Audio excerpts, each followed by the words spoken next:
Well, first off, welcome back to the show. We are currently throwing a contest. Yay! Everyone applause. Join the contest. Do it. Yeah. It's an art contest. Woo! Fantasy art, anthropomorphic animals, and fantasy settings. First prize, of course, is being provided by Jacob. He is currently fabricating a 3D printed hammer and shield that are convenient little dice holders as well. And we're going to work to make that in the style of Lesk, the Go Man Cleric. You can only win by drawing Dirk. That's it. First place No, always goes to Dirk. that's a lie. Anyway, back on topic. The last time we joined a week ago, the group was mostly just deciding on what to do with the town and rebuilding and viewing the options. It's kind of a administrative episode, if you will, kind of a short one, really. And at the end of it, they were going to head towards the nearby Ironwood Fortress. Todier had gathered a bit of intel about the place and its recent history. Would you like to elaborate on that? Pretty much all I found out was that there are spiked vines that have taken over, and a group of trolls had tried to make it their lair, and they all got taken over by the plant. So I'm thinking there's some kind of curse or something on it. But I sent a letter to the druid to find out about it, but it's not going to come back before we get there to find out ourselves. So we're gonna have to survey the land. Pretty much, we're going to have to figure out what we're even dealing with. We know the symptom, we don't know the cause. Indeed. So the party makes their way out of town. The locals are, still cleaning up the scrap. It's been a little bit of time, but much damage still remains, and the wall needs to be rebuilt. You say your goodbyes and refill your travel rations to 7 days, and stomp off into the snow. It doesn't take very long before you crest the next peak, as the town is relatively nearby. And when you do, a sight lies before you. There is an area. Well, the first thing you notice is the tree. It is a very tall and wide tree. For those of you who maybe scroll Google a little bit too much like me, the widest tree in the world is a redwood, named after an old general. Can't remember off the top of my head. That is about 40 feet across. This tree is about 60 feet across, maybe 70. And the area around it and the tree itself is completely snow-free. It's as if there is a weather barrier or something.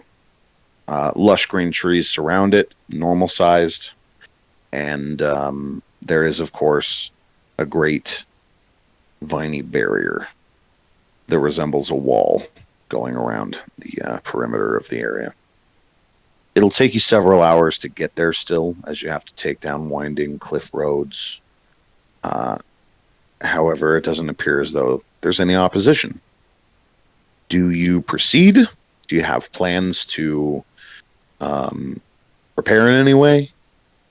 It's moving very cautiously, especially if these vines were the ones that overtook the trolls in the first place. I don't think it's gonna be too good to not keep an eye on the plants, Indeed. Unless you guys have a better option. Well, you know what I think. Thoughts? I said, you know what I think. Yeah, thoughts. You think thoughts. I say we set it on fire. Oh, man.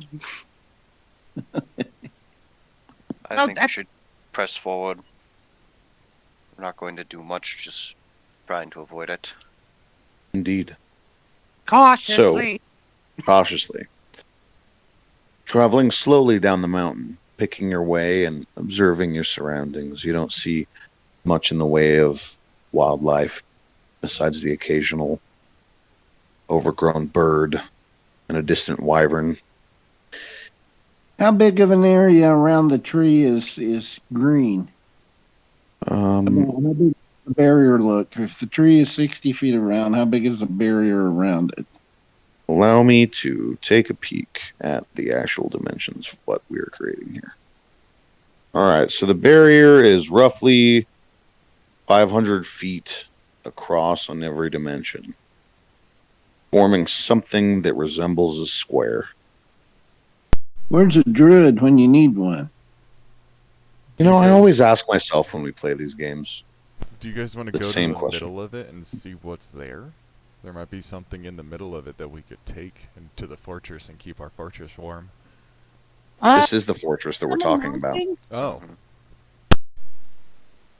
Oh, sorry. Wait. Maybe that was misleading. This is the location. The tree you think is the Ironwood Fortress. Oh, You can Oh. see. Oh. Yeah. Hold on. Well, looks like we made it. Okay. I was expecting more of a actual fortress, but It's a tree. it's a tree. Well, it does have walls like a fortress. Tree walls. it Vine reminds maybe me walls, it's of in the home. sky. Sorry, what was that? It reminds me of Maybe- home. Go ahead. Okay. Let's see here. Yeah, you can definitely see windows on it if you look really closely from a distance. Yeah. Is there like a gate or a portcullis or something going through the barrier, the wall? Not that you can see. The wall doesn't appear from your perspectives to have any kind of opening, obvious door or entry. Are there any trees by the wall that we can maybe climb and jump over it? Negative. Right outside the wall, and I mean inches away, the climate barrier seems to cease, and it's a frigid wasteland of windswept mountaintop. I want to take one arrow and shoot it just in the general direction of the tree and see if it makes it over the wall. Ah, I see your thinking here. It does indeed fly over the wall. So it's not a physical barrier. Not like a force barrier, Hmm. but it is like a 35 to 40 foot thorny bramble wall of interlaced vines, How tall is the wall? just 35 to 40 feet. Damn. Is there anything else that we know about this place, like a password or a code word, or other than At this the point, knoll- are the you knoll- guys like getting the, close enough? troll? Sorry, I didn't mean to interrupt, but I'm wondering, since you're asking these questions, you must be pretty close to the wall, right? Well, obviously, if I can shoot an arrow over it, I'm at least 120 feet toward it. Okay. I'm just wondering your perspectives. I'm sorry, I didn't mean to interrupt. You can go ahead. I mean, is there any other thing about this we know other than the fact that the trolls were obviously taken over or took over or whatever? Can I investigate the letter that with the deed or the deed to Well- this place again? Yeah, Todia, you have the deed to it, so it's your property. You should be able to get in. Yeah. The deed details its location and its ownership in no uncertain details. Why don't you go And- up and speak to it and say, I'm the new owner, open the door, or hey y'all, how you doing? Or Daddy's home. I mean, say something to it. I don't know. I go within 20 feet of the wall and say, "This is my home. I demand entry," and see what happens. The wall shivers visibly. You can see the vines seem to be fighting amongst themselves, wanting to make an opening, and others stopping it from making an opening. And it seems very, very conflicted for a plant. Interesting. Maybe never- it's cursed. Communicate like this before. Can I throw my returning shuriken at the parts of the wall that are resisting? Give me an attack roll.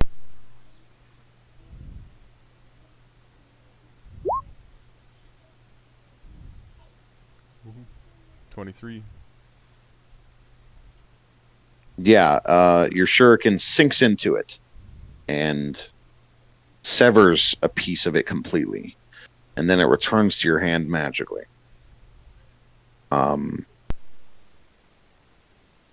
The plant wall seems to be writhing and tearing itself up a little bit with its thorns, and it bursts in places into this tendrily mass, and outwards from these tendrily masses step 5 viney humanoid creatures.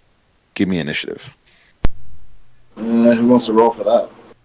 Yeah, I was about to ask who wants to be the one to roll it. It's like, screw it, I just rolled. I'll do it again. All right. The enemies are going to go first with a 13 on their initiative. They're going to attempt to lurch towards Todier in a fan-like pattern, and vines erupt from their arms. It's like a roughly humanoid form, mind you. They do have the proper number of limbs, and for some reason they sport a head, but there's no other similarities at all. The vines burst forth and allow me to make a few attacks here. With a 9 and a 13 and a 15 and a 17. Finally, a 23. Only one manages to strike you as your ducking and weaving form makes a mockery of these creatures. However, that's going to be dealing 11 bludgeoning damage, and you are grappled. The vines wrapping around you. The party may now act. I'm going to move 30 feet forward, which would put me about 90 feet away. Well, wait a minute. You said they came out of the wall? Yeah, because Todier had walked up there to And about how 20 far feet. away was he? Sorry, what? How far away was he from the wall? He was 20 feet. Okay, so I'll be within range. Okay. I'll move 30 feet forward. That'll put me at 80 feet, right at 80 feet, right at the edge. So I'll go ahead and fire an arrow at the one that has Todier grappled. Very well. Give me an attack roll. Hang on a second. Let me grab my glasses. Everything's too small. What good is a rogue bobcat if he can't see? Indeed. Oh, no. Now, I'll give you a hint on this, though. Not one of those is within 5 feet of Todier. So you won't actually be getting a sneak attack off on them. Okay. You may want to do something to change that. Be it wait for one of your other compatriots to act, or take a bonus action to stealth, or something of that nature. I can utilize some arrows. We still have the tiefling, right? Yes, indeed. We do. He is currently backing up Todier. He's only about 10 feet away behind him. Okay, well, I'll tell you what I'll do. I'll still advance 30 feet. That'll put me at the 80-foot level. And is there any trees or anything I could hide behind to get a little closer? Not trees per se, but there's boulders and such. Yes, you can do that. Okay, I'll hide behind one of the rocks. Okay. You're a small form, so it's easy enough to find loose debris and stuff. Mm-hmm. All right. Go ahead and give me that stealth roll real quick, and then an attack roll. All right.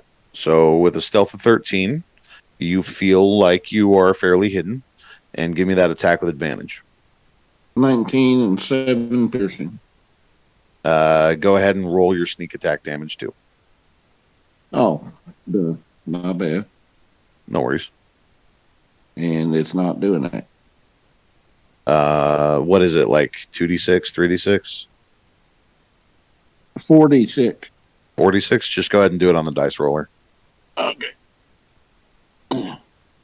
16. Excellent, excellent. You slay it.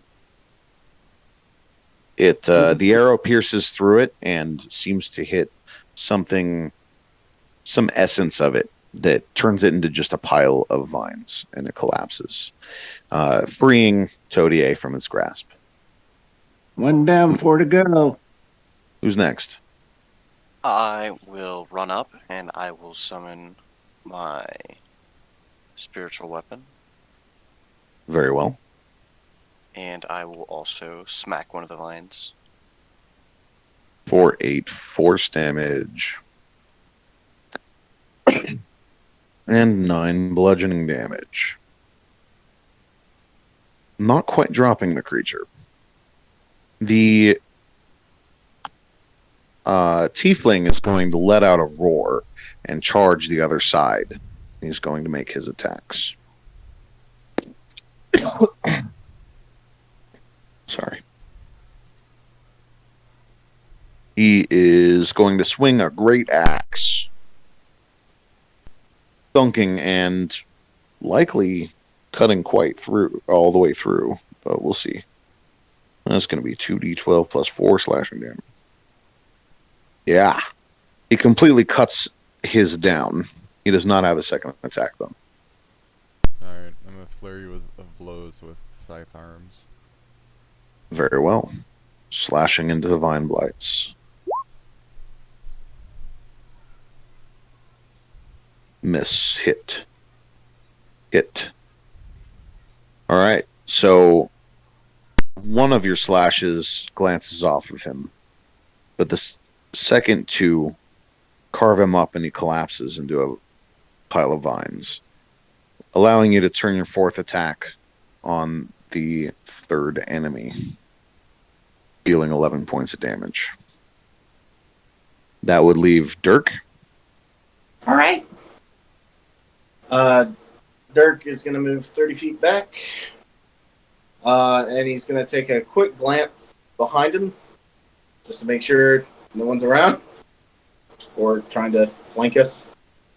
And then he's going to let loose 2 arrows. Go ahead and give me those attacks. I really hope this is good. Or, okay.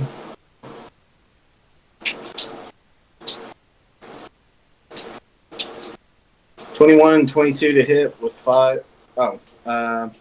With that 5, I'm gonna add my wasp there. Okay. So 10 damage and 10 damage. Okay. So, who are you targeting with these arrows? I mean, which one? Let's go to the one that Todier was halfway working through. Okay, so the first arrow slays that one. Okay, then whatever the last one will be. Well, there's one that's undamaged and one that got hit by Lesk. Let's get the one by Lesk. All right, that drops the second one. That's 2 vine blights that just collapse into a still lifeless pile of vines. That would be all 5, wouldn't it? Oh yeah, I guess I was counting one extra. We can take on 5 more. Not really. Right? Don't do- No, the vines that make up the wall, though, now curl up into an archway big enough for a medium creature to step through, and it does still seem to be fighting with itself, but it's holding itself open. Well, what do you think? Maybe a test of honor before rolling over the place? Maybe? Well, I shot an arrow over the wall. There's no force barrier that we'd run into. An arrow doesn't have a soul. Okay, let's throw the raccoon through the opening. I walk through the opening. He walks through the opening. Well, Doesn't seem like anything's holding us back. In a show of nonchalant bravery. You did.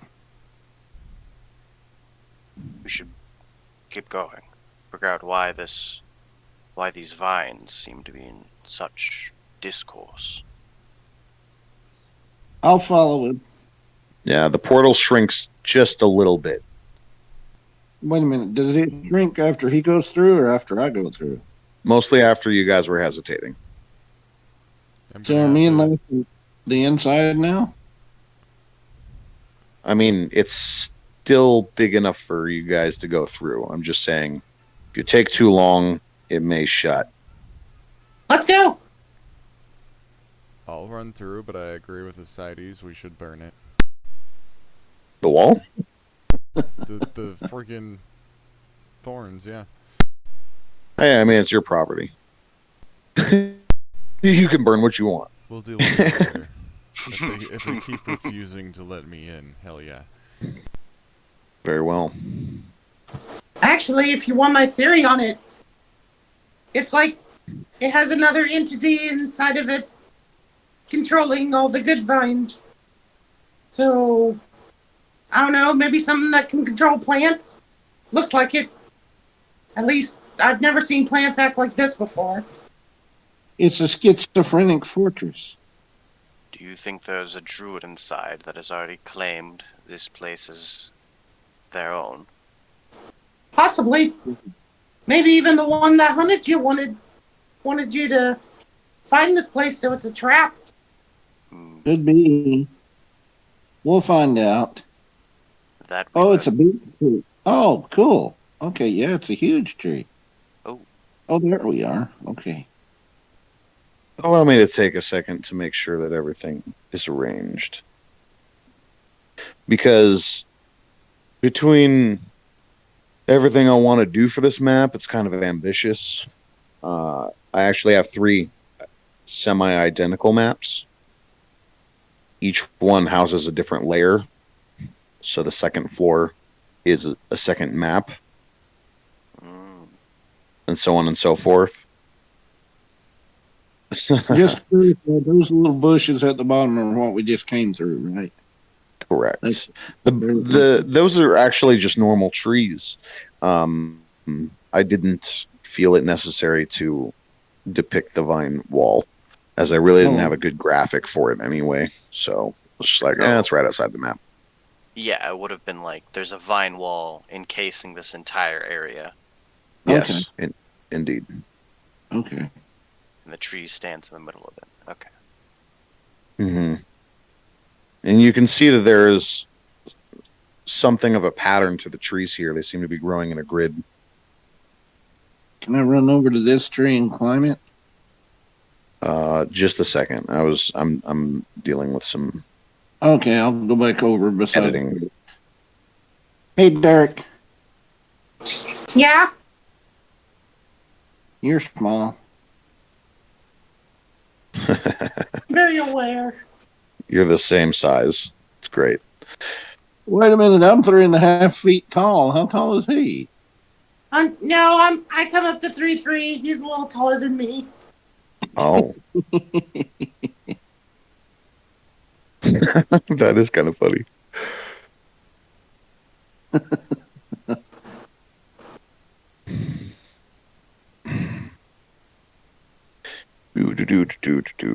Sorry, guys.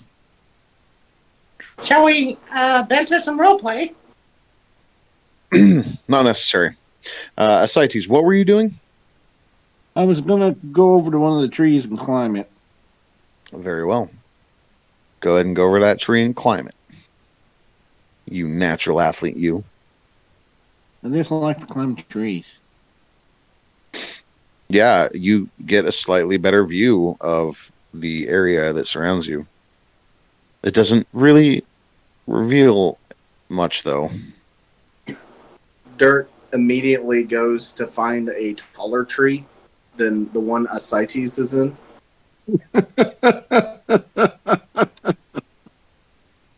Well, I mean, any difference in height in these trees is hard to detect. It looks like they were planted around the same time.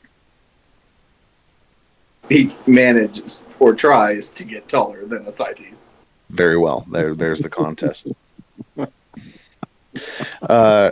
Todier, you survey for the first time what is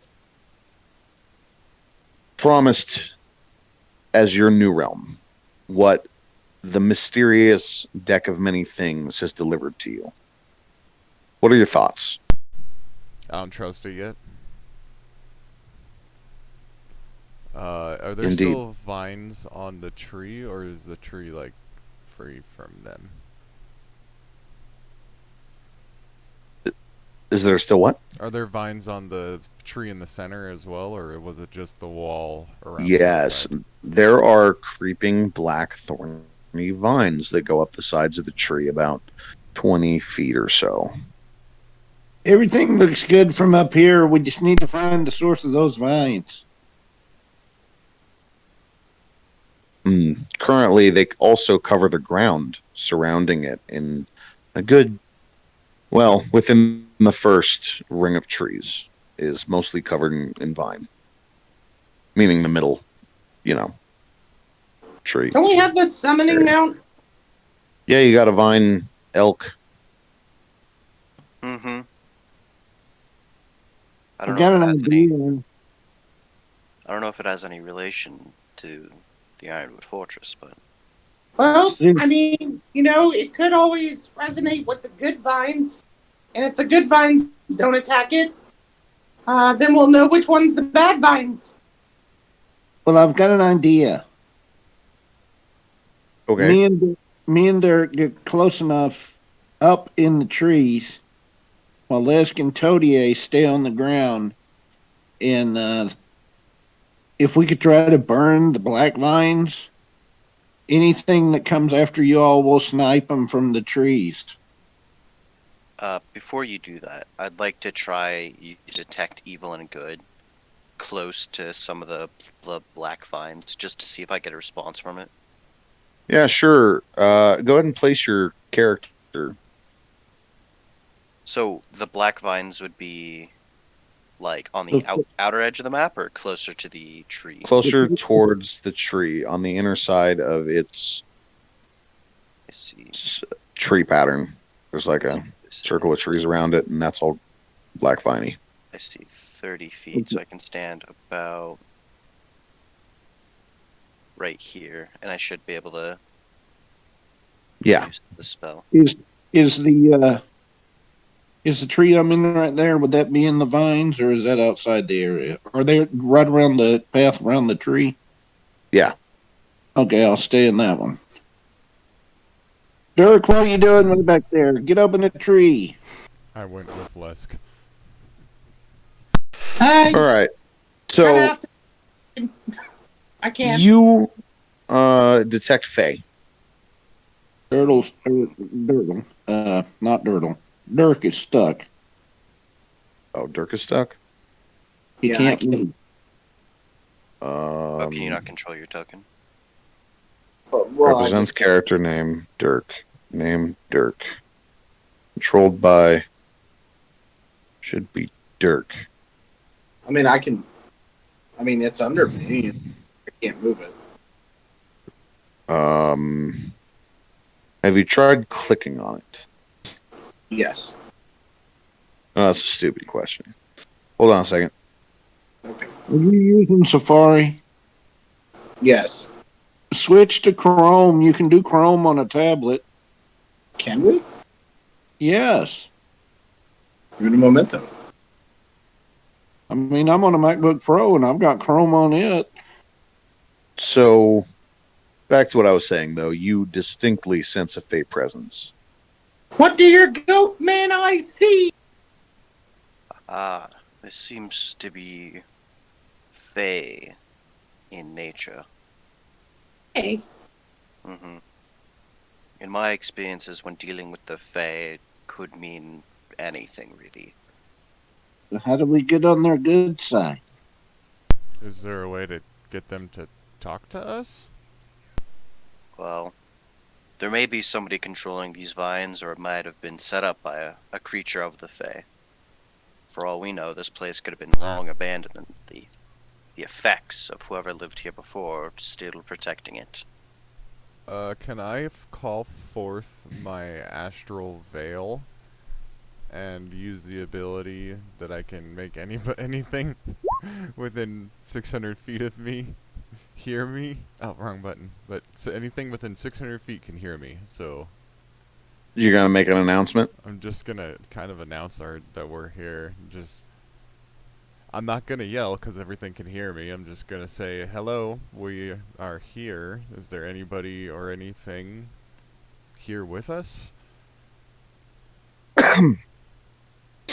Ascites, give me a perception check. Crap. Okay. Dirk, I'm go ahead blind. and give me a perception check. All right.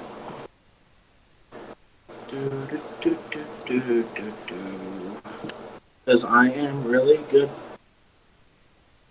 10. Not today. You're not. Oh.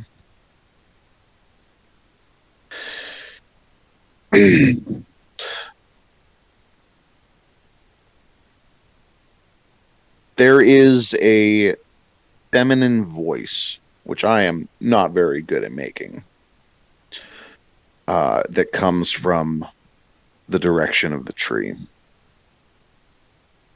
And it says, Hey there, big boy. negative. It says, leave while you can. This is no place for mortals anymore.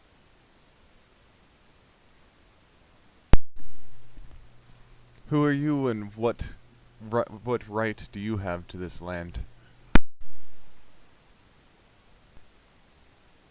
You have been warned, creatures of the forests. And you have been asked, mysterious stranger? There's no answer this time. Well, guys, there's no longer 600 My feet. people call your people.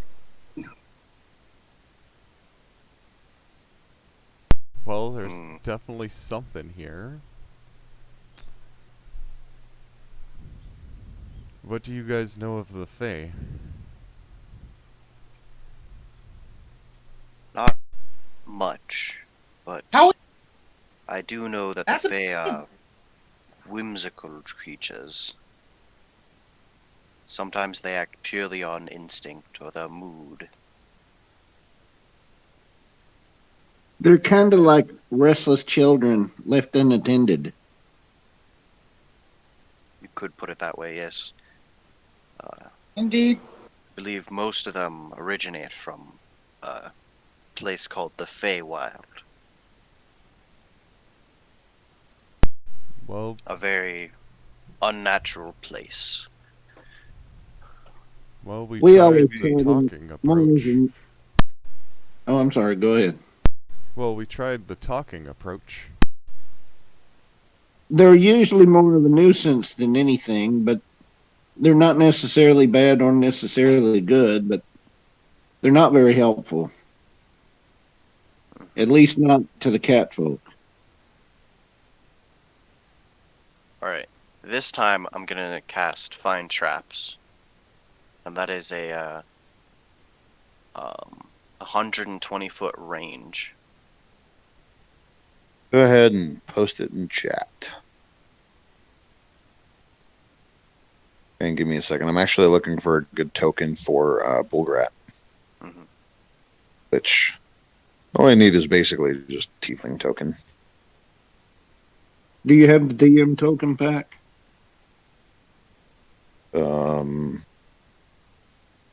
I mean, I have some tokens that came with the books, think but I there's don't a actually feature- have, because I never needed it. I don't actually have the Dungeon Master's Guide purchased on Roll20. Because I have it physically, but it does come with certain things that I can't access. Because I of go that. ahead and get that for later. What about the demon from the carnival? You could use that. Oh, phew. Yeah, I guess so, but I mean, I'm pretty sure that there's a damn. Yep, here we go. Tiefling. If Well, there we go. if one person buys the book, would you have access to it? Say if I had the book or somebody else. You would go into the um like your settings, and you can choose to share it with so many games I at a see, I time. see. Yeah. Is it under game setting? I can't remember off the top of my head. I know that I had to, you know, because I run these games. If I make too many of them, I will have to pick and choose what games my compendiums are shareable to. Because like I can always use it, but the fact that you guys can use my books is because I'm sharing to this game. Mm-hmm. Well, I've got a bunch of the marketplace modules with token packs. Uh, Oh yeah, for sure. but I don't see a way to share that though. Well, those I believe can be. Are they like in the your library? Yes. Can you copy them into, say, like a normal file? Um, I'm not sure how to do that, but I can research that. I don't want to hold up the game. I'm just trying to figure out how to Yeah, do for sure. it. Yeah, getting off topic. Anyway, fuck. What were you saying? Oh, the find traps. Yeah. Let's see, 120 feet trap. Negative. Not a trap. Does not detect anything. All right. Should we light it up or what? I still think we should make an elk run across this thing. Suppose if you want to use the mount as a test, I can summon it. Well, it's more of safety for you guys, because didn't know if you knew, but I can fly. And Eric summons his swarm, and he hovers over 10 feet where he's standing. Yes, your wasp swarm. Spectral wasps surround Dirk and suddenly lift him from the ground. So I'm looking out for you guys, because I'm out of here. And he just flies over the pit. Over the what? Well, the vines. He just flies towards the tree. Okay, so you note that Dirk is incredibly slow flyer. He has a movement speed of 10 while in the air. So he's like, away I go! And then, he takes off at the speed of like a little old lady with a walker. Good luck, guys! Truly incredible.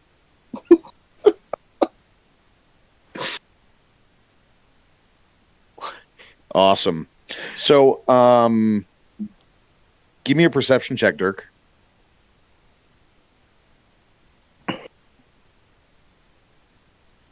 Uh, 4. Oh, 4. Wow. Cool. That's awesome. If we save Turtle Kid, could we use his perception?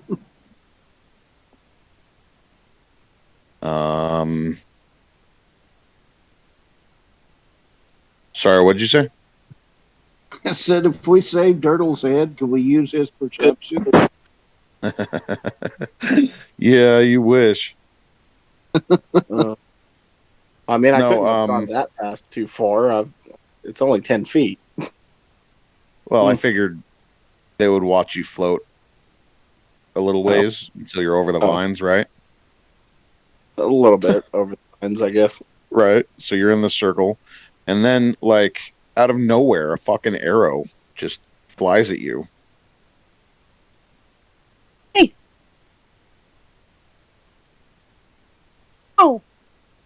Ow. For 7 points of damage. Immediately as I get shot, I go back and go, okay, I'm going. I'm leaving. Starts backing up immediately. You have been warned. My arm. Seems like somebody doesn't want us coming in.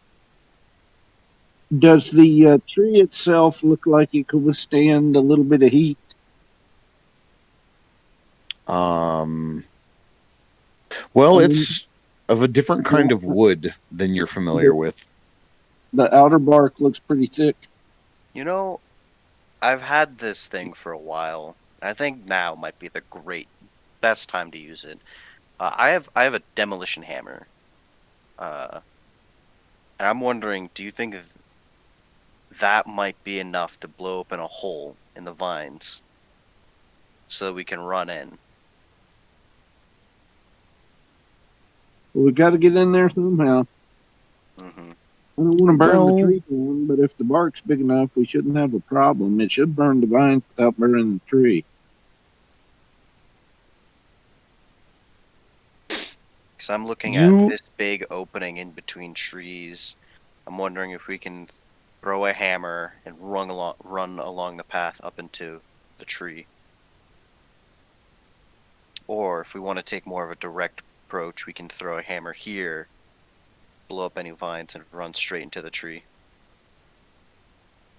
Can I recognize the arrow that is?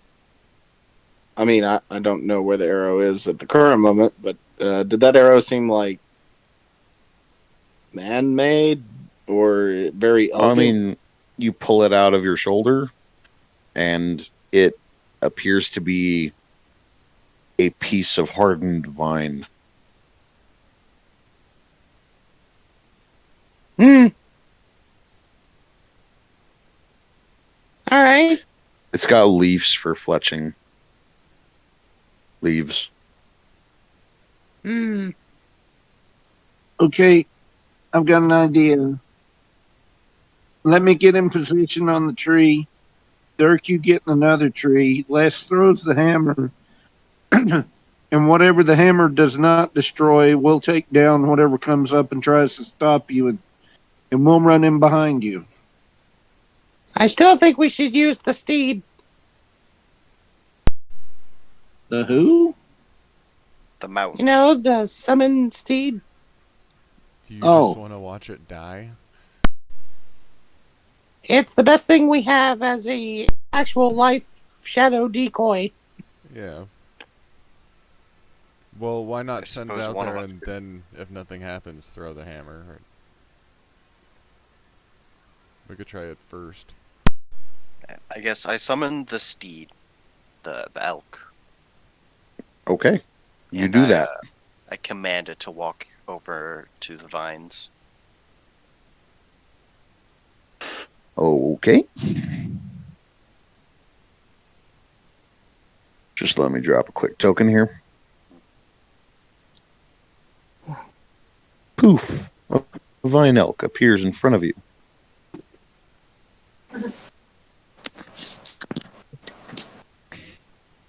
Dirk, get in a tree.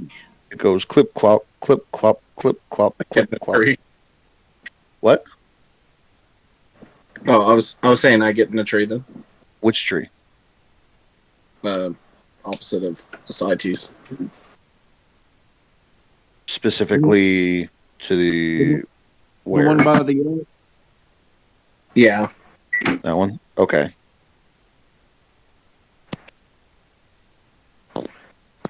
Clip clop, clip clop, clip clop, clip clop, clip clop. It stands there and looks back at you, Les. I guess I'll go walk up with it. Okay.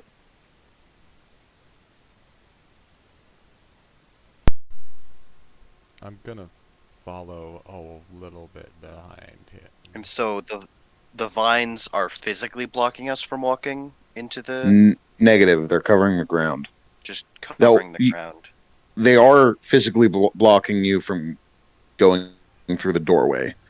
You can see the stairs going up from your position, but it is thick vine there. I will mount the elk and Okay. walk through the vines with it. See what Remember happens. what happened last time somebody rode the elk?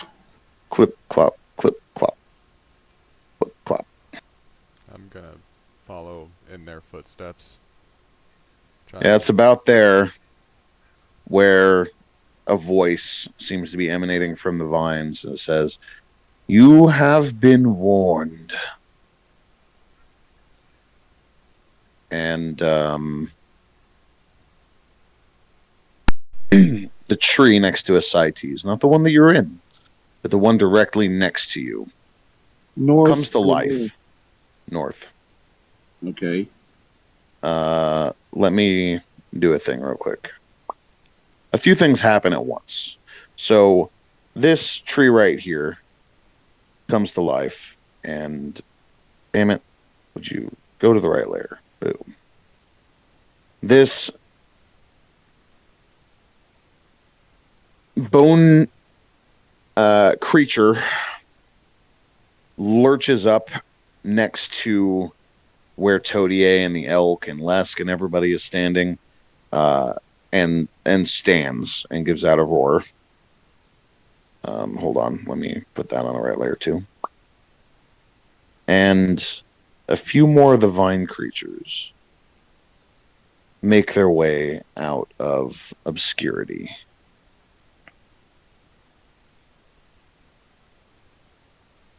And mind you, I had everything right where it was at before anyone moved any other tokens.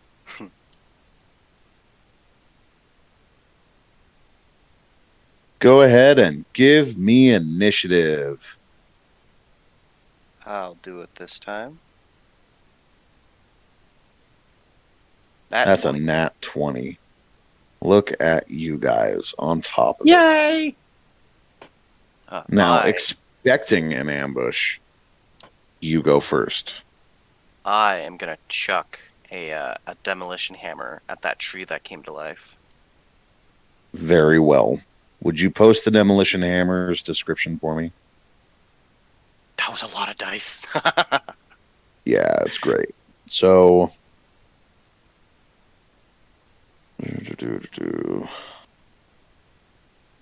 primate detonation if you hit a creature. So I figure you primed it, of course. Yes.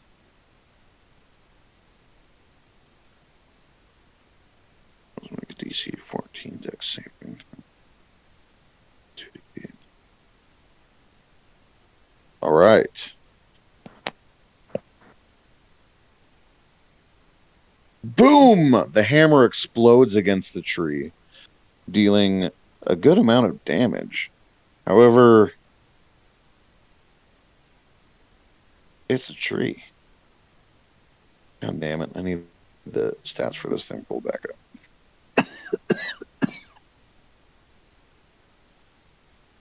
Let's see. I need you to re-roll the damage and separate the thunder and fire. Because it is going to take extra fire damage. Go figure, it's a tree. Mm-hmm. Alright, so... Well, it says thunder and fire, and I can see it rolled 2d8 plus 2d8, and it rolled 6 plus 7 plus 5 so plus 4. So an the extra fire 9 damage... points of damage. Yeah, the fire damage was 5 plus 4. So 31 points of damage. Real quick. So, y'all know that I've kind of got an iPad that I mostly do this on. Mm-hmm. Yeah. So sometimes I'm just laying with the wife, you know. Wife doesn't mind it much, but so of course I'm laying here already, and everything got quiet all of a sudden, and then Josh goes boom, and he jumps about 4 feet in the air. Gotcha. You're welcome. Gets the blood pumping. It's hilarious. Get him, Thank Hannah. Get him, Hannah.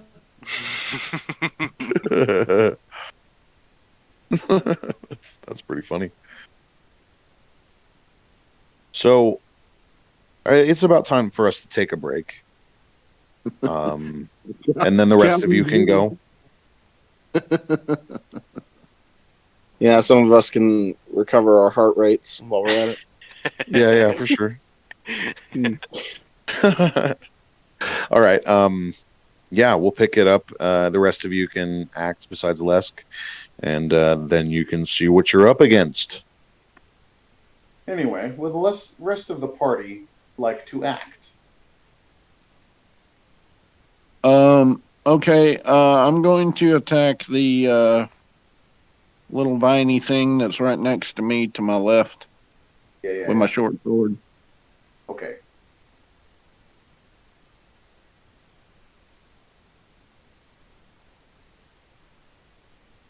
Oh, I didn't name it. I had sneak turned on.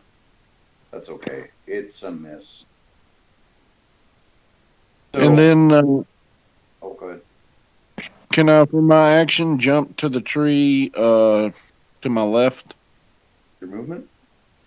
Yeah. Yes, but the creature may get an attack of opportunity against you. Okay. Well, I'm gonna give it a shot anyway. All right. Let me give that attack real quick before you move.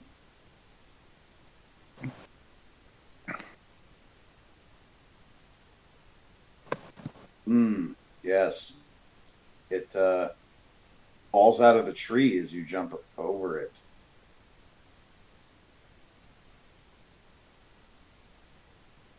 Okay. You may move your character. Give me an acro. Would that be athletics or acrobatics? I'll allow athletics.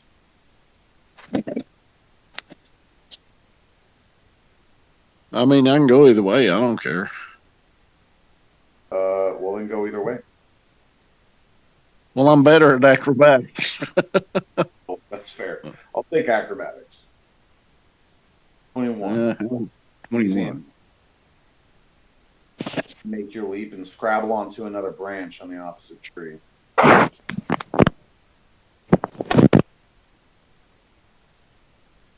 Is he on the ground now? He is on the ground. He was in the tree with you, but he fell. And can I use hide as a bonus action there, or would my movement consume that? No, you can use your bonus action. Go ahead.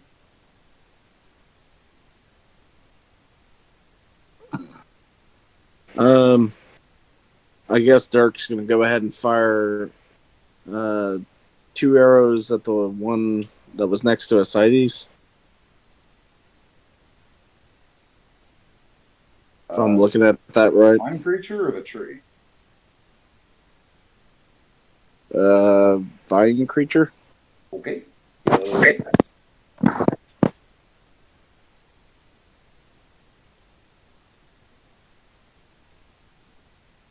One second.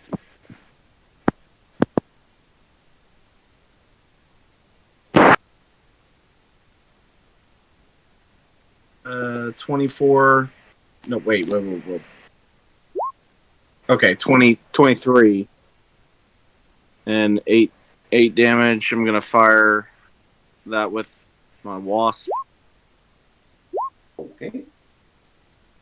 6. Cool. Ignore that second 6. I don't know what that is.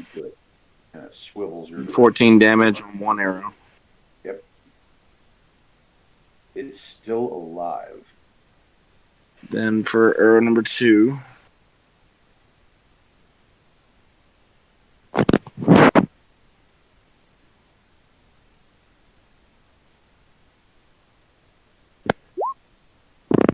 Uh, 29 and 8 damage as well.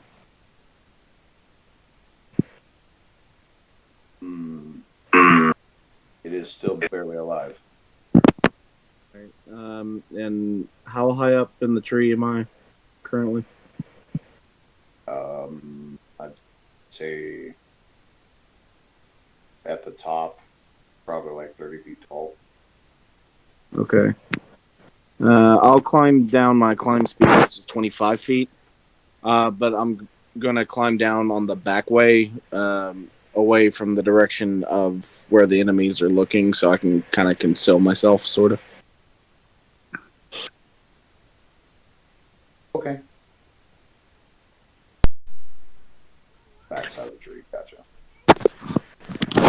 That should end my turn.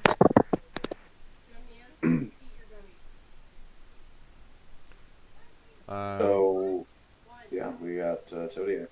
I'm gonna go ahead and attack this skeleton dude, is what you said, right? Yeah, it is in fact a troll covered in black vine.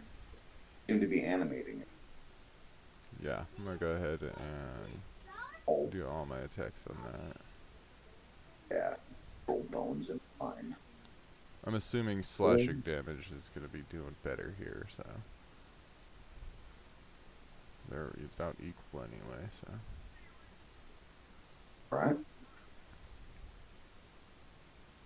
Make sure you're keeping track of your key points for all these flurry of blows. Yep. But we have miss, a hit, and a hit. So 31 points of damage, 32 points of damage. No, you were right. 31. Flurry of one? Yeah, 31. 22 plus 9. Yeah. All right, yeah. Your slashes cutting into the vines and slashing the bone. The creature gives an undead roar.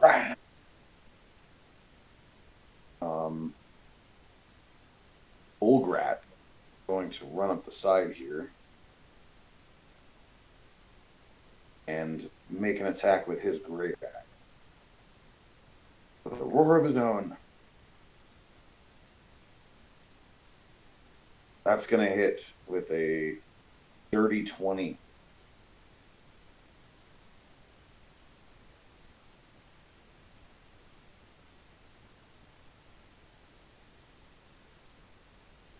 Points of damage. All right. I believe that concludes the friendly turn. Enemies are going to go.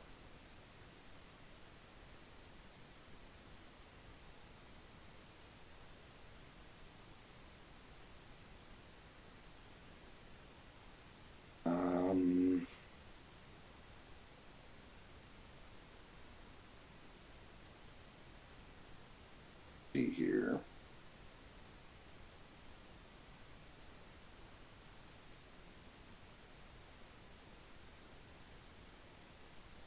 There is a figure that looks almost like the vine creature, however much more humanoid and feminine, that appears out of this tree. Well, more accurately, the vines covering that.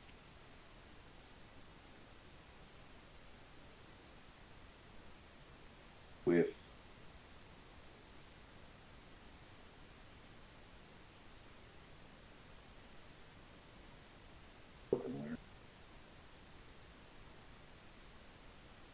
she's got a very upset look on her face. She seems to be pretty pissed at you. She's going to go ahead and shoot her bow at Dirk.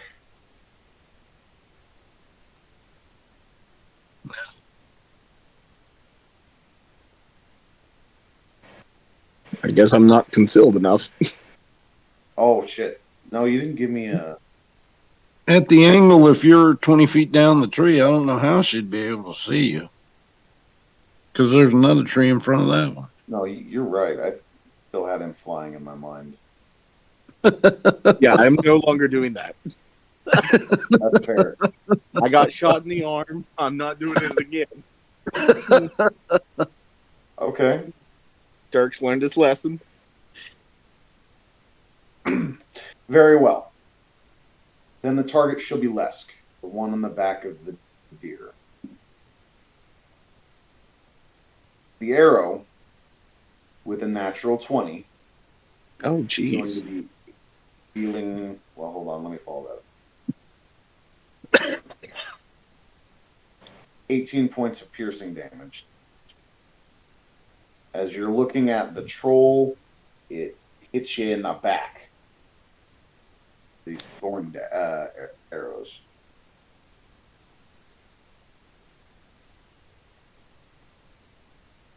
Ow. Indeed. Up next, this troll, animated vine troll, is going to heal. Because he can do that. You can see the vines reforming and the bones being stitched back together. And it's going to try and... Oh, let's see. Attacking.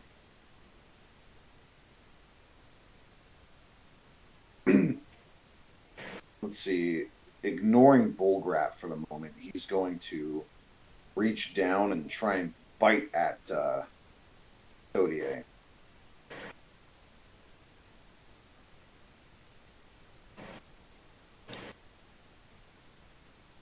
Missing with a 12. Aren't you lucky? Let's see.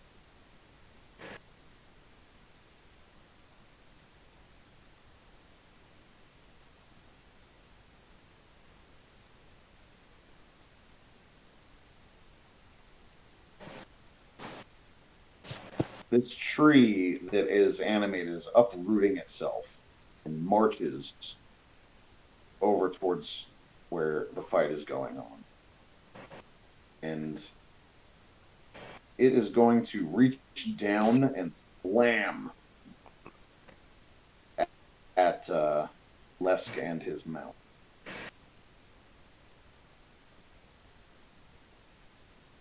Lesk manages to deflect his portion of the blow. However, the force and the size of the impact is definitely going to impact the... It is blasted and finds sprawl on the ground. Disappear. Lesk, you're now prone.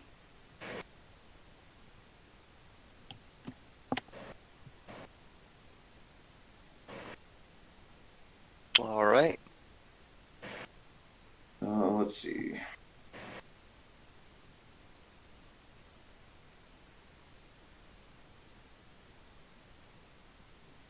These vine blights start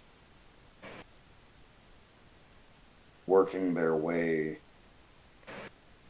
in their lumbering fashion across the field. Up and starts lurching towards the side to where he was last seen.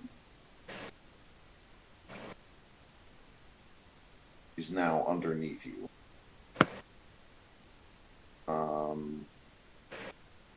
I believe that's the enemy turn. So, top of the round.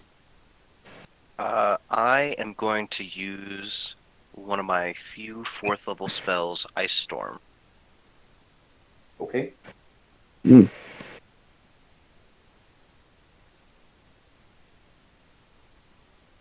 And I'm going to center it so that all of these creatures, the tree and the 2 creatures, as well as the nymph looking thing, all get hit by it. Okay, so that's what, a 20-foot cube? Or Cylinder. 20-foot radius, 40 feet high. okay. Very well. Go ahead and post that in chat. Yeah, it's in chat. Yeah, just click show spells description. Mhm. The awakened tree is going to go ahead and make a dexterity saving throw. That's great.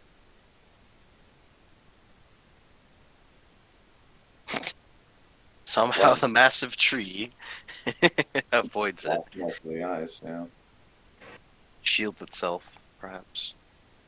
Dryad. Is it half the damage? Mm-hmm. Yeah. Yep. Going to roll with advantage. He has magic resistance. and is going to save with 15. And those 2 vine blight. They're going to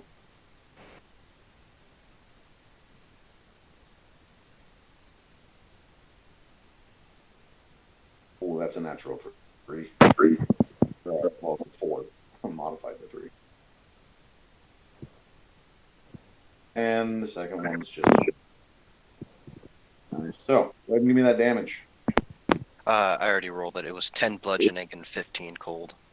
So All 25. right. So Top roll. And it has also made the area of effect, that 20 radius cylinder, into difficult terrain. Difficult terrain. Hmm. Cool. As you see the ice storm open up magically and pelt the ground, and the enemies in its cylinder up with ice force. It matters everything. Pawns, the trees, the enemies, and you hear the nymph let out a vengeful scream.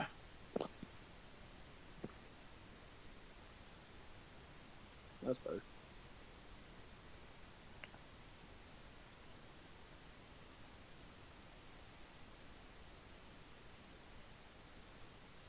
But both of the blights that were in the AoE die.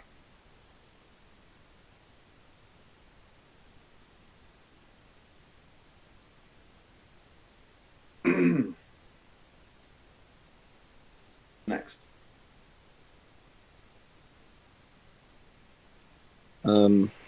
Dirk is going to. Dirk. Yeah. Dirk. Fly up in the air again. Get the dryad's attention, or whatever that stupid thing is, and fire an arrow at her, and I'll fire from this position. She won't know what hit her. We can only get up 10 feet. Yeah.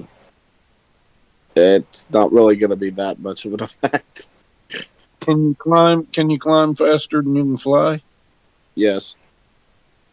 Okay, climb up to the top of the tree, and I'll go ahead and shoot her. And then on the next turn, you fly up above the tree. Okay. All right. So Dirk goes back up the tree, seeing that the whatever those blights were are dead, and goes back up and fires 2 arrows into the dryad or sprite or whatever this thing is. Feminine fake creature, yes.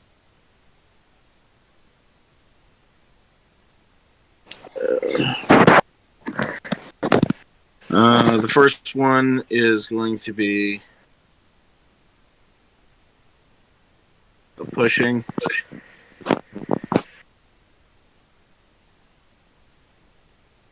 With a 30 and a 12 damage. Okay. Let me go ahead and make a strength Yeah. saving throw for her. Yep.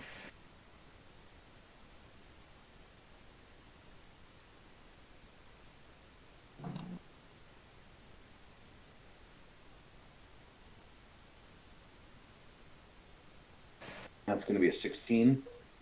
Darn. Yeah, that's 12 damage. And I'll fire the second arrow.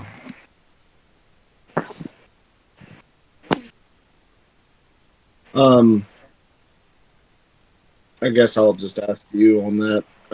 Since I basically called that pushing attack on that, that basically just wastes the extra damage point part, right? Yes. Okay. All right. So I got 20 and 6 on the next one. Okay, that's going to hit for 6 points of damage. 2 arrows Right. now sticking out of her form. Can I do a bonus action drink potion, or would that be an action? Yeah, as long as you don't have to dig around in your bag for it. No, it's readily on the hip. Yeah. All right. The only time you have to use an action, use an item, because you can use an item as free. is when you have to interact with your bag. When you have to use your bag as your Like, what? Okay, I got you. All right, I'm a heal. I'm gonna find my short bow at the Seven. creature. I'm back 7 HP. Yay. What'd you say, SITs? You're gonna do what now? I'm gonna shoot the little nymph thing. All right. She has pretty good cover from you. 11 AC bonus, but go ahead and give me that attack with advantage.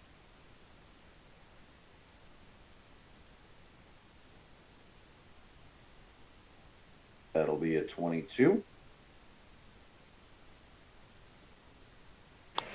That is barely going to hit. Or 23 points of damage. Okay, and I'm gonna take a bonus action after that and hide again. Okay. You let out a arrow and then you settle back in. Give me a stealth check. Jump to another limb and hide. How about Wow. that? Oh dang. Yeah, I can't the even mind blight. well, I'm so well concealed. I'm sorry, what? I can't even see myself. I'm so well concealed. Right. The vine blight thought he had you when you shot, but then he is just now confused. So that leaves Todier and Todier. And Rat. I'm gonna go ahead and focus on the skeleton guy, but I'm only gonna do 3 attacks this time. Okay.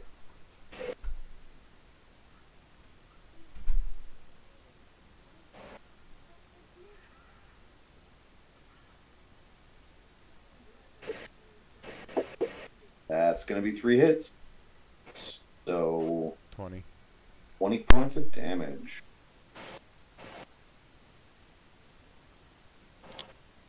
Excellent. Bullgrat's going to go ahead and make his attack as well. Just chopping at this thing. However, the troll seems to have enough of him and bats away his axe. Lets out a frustrated growl. You notice that Bullgrat and this troll sound a lot alike.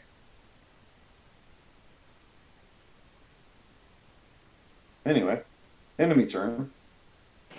The troll is going to hop down away from Bullgrat on the other side of Todier. Bullgrat's going to try and attack him on his way out, but to no avail. Troll is then going to heal, as per trolls do. Is going to make an attack against Todier.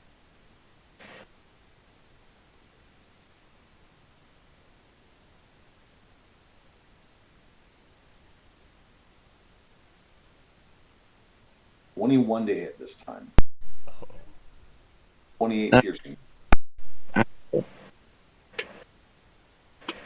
Its vicious jaws, only more terrifying now that there's not green covering. Clench down on you like a steel vice and tear at your chitinous armor. Up next, the feminine figure, which triad of sorts, is going to disappear into the tree from which it came.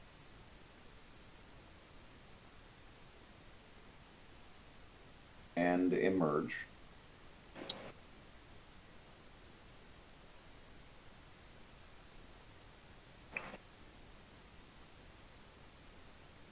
Over here.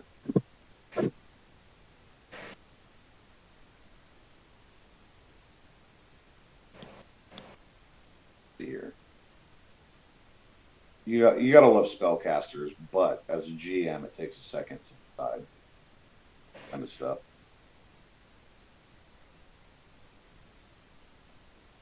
Let's see here. Hmm.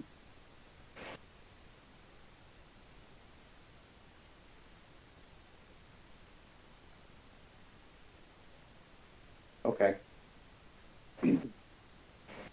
She's going to summon up a magical energy, green and glowing.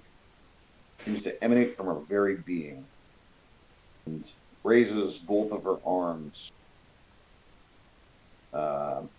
60 feet of vine erupt from the ground into a zigzagging wall. Now,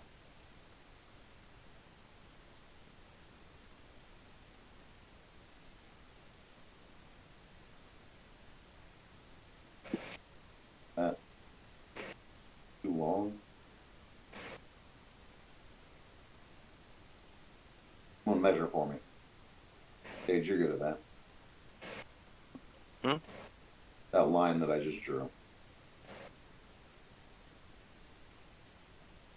You said it was how long? 60. It should stop at less.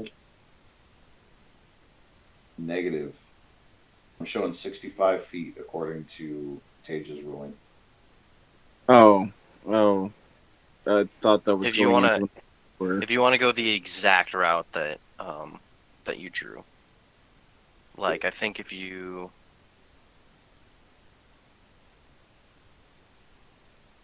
That's 60.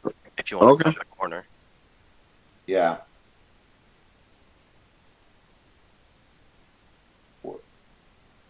Okay, go ahead, drop it. Yes, okay. So let me just widen this up and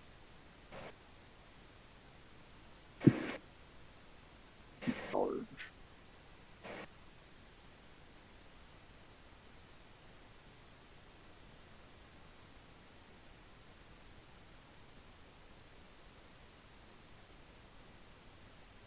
Oh man. Not as large as I was hoping it would be, but okay.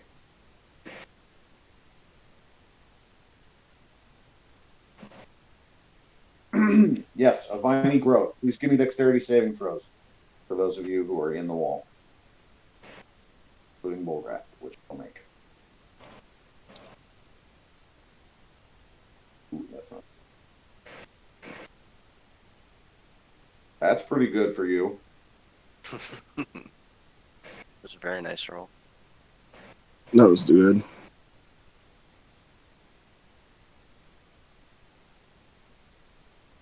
Oh, does that include Teddy? I was gonna say, Doesn't do you need me to? Yes.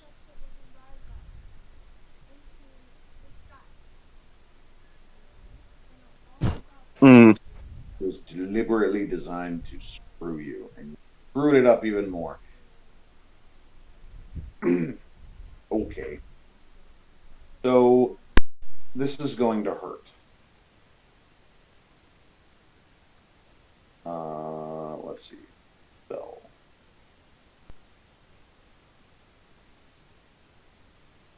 Okay.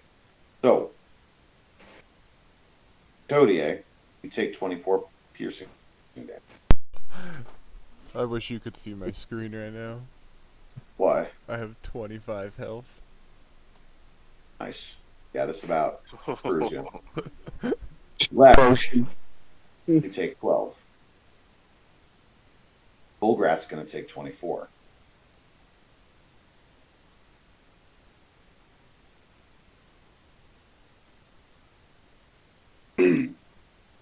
She screams out, "This is my home, and you'll never take it from me!" Actually, we have the deed right here. The tree starts hobbling its way out of the icy air. About as much as it can. This Vine Blight is going to use his action to try and pursue.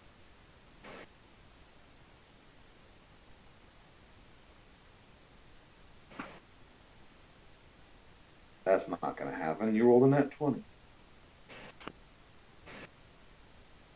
That's the enemy's turn. Wait, hold on. Do you guys get pushed out of the wall? Let me post this just for everyone's benefit. I have you guys do it.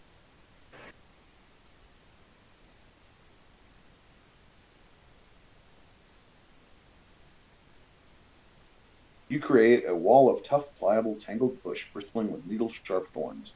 The wall appears within range on a solid surface and lasts for the duration. Choose to make the wall up to 60 feet long, 10 feet high, and 5 feet thick, or a circle. And the wall block line of sight. When the wall appears, each creature within the area must make a dexterity saving throw, 78 piercing damage, save, yada yada. Creature can move through the wall, albeit slowly and painfully. For every 1 foot of creature moves across the wall, must spend 4 feet of movement. Furthermore, the first time a creature enters the wall on a turn, ends its turn there. Creature must make a dexterity saving throw. It takes 7d8 slap. Failed save. Really don't want to end your turn there, guys. That's the moral of that story.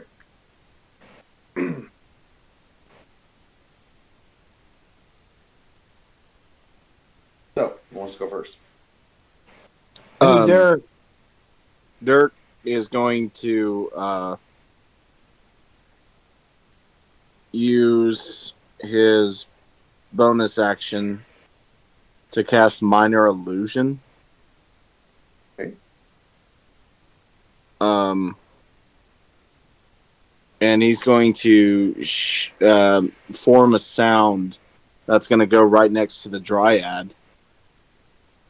And it's going to be in the same voice as the Dryad, screaming at her, going, "We have the deed, you leave." And as that's going on, I'm going to go to the backside of the tree, away from the big tree. And then I'm going to fire 2 arrows into her.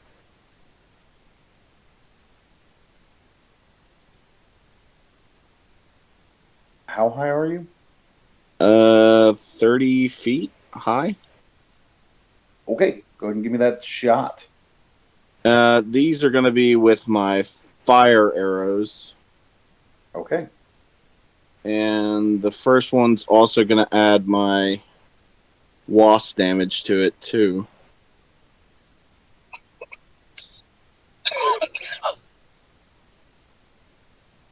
Okay.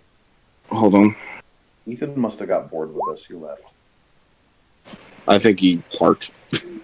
Yeah, he left a while ago. That bastard. Anyway, that's going to hit for 12 piercing damage. Why don't you lay the fire and the wasps on me? Wow, 3 and 1. Okay, so 16 points of damage on the first arrow. And then the second arrow.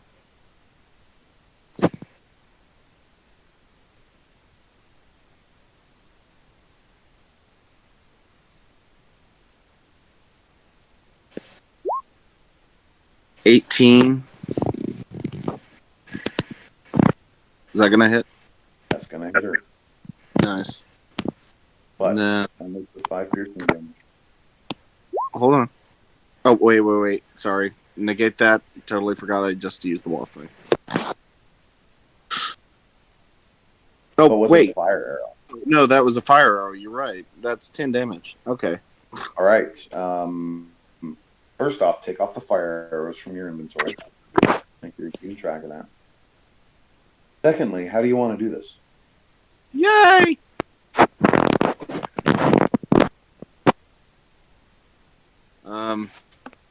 So as it's screaming at her, of course, I get behind the tree and just kind of lean back a little further than normal, but just enough to where I can just, like, as she tilts her head back in, like, confusion or something to that extent, I'll just let loose an arrow right through her eyes.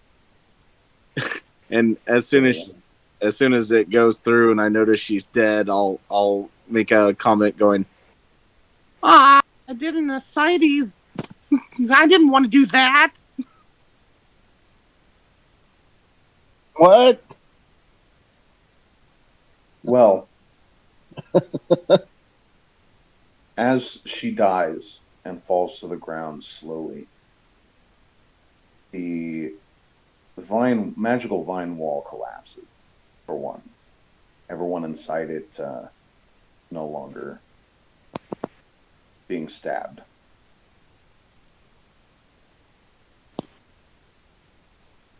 And secondly, the vine troll collapses and goes still. Thirdly, the tree that has awakened and moved on roots moves back and starts moving away from you, plants itself back into the ground, battle scarred and covered in snow. Even the last vine blight just withers away. In fact, as you all watch, all the black vines seem to be dying and shriveling up, their husks littering the ground at every turn and the sides of the trees, but dead nonetheless. You just hear Dirk in the background going, "You're welcome." Bulgrak gives a great cheer. Yeah, we won!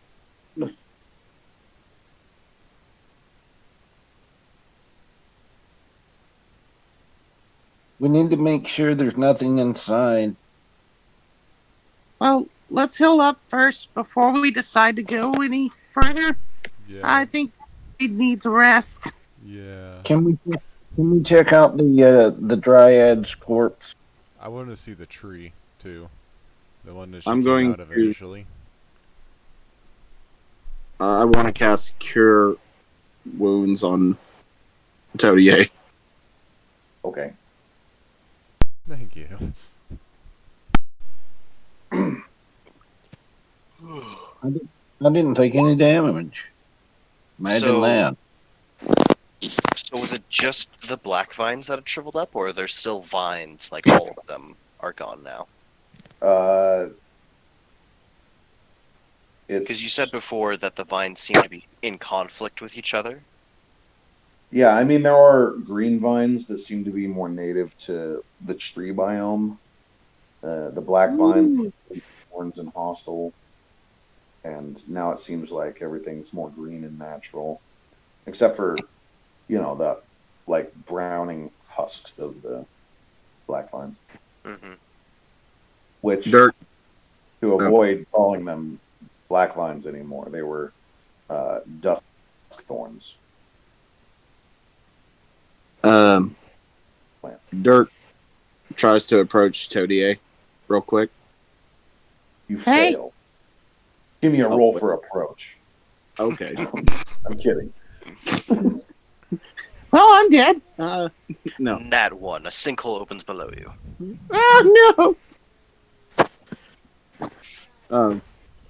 But he goes up to Todier and he goes, Hey.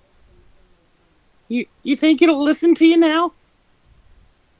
God, I hope so. I almost died for this. Try making a wall or something. What do I even say? Open the door. Crack, crack.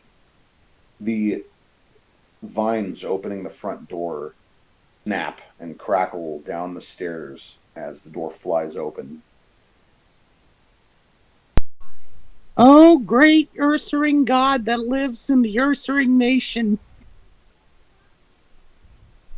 Okay, that's interesting.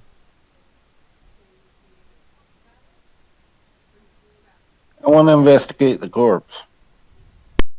The corpse doesn't have much in the way of adornment. It seems mostly natural. The only exceptions to this are its bow and its quiver. I want to check these. Okay. The bow is a longbow. It is entirely made of plant matter. Even the string seems to be a supernaturally strong vine, and it'll function as a +1. Cool. Please note, as always with bows, that is +1 to attack, not to damage. However, the quiver seems to be made of the same kind of black that has been permeating the area. It's a dusk thorn quiver. Now, this produces thorn arrows, which, for all intents and purposes, are +1.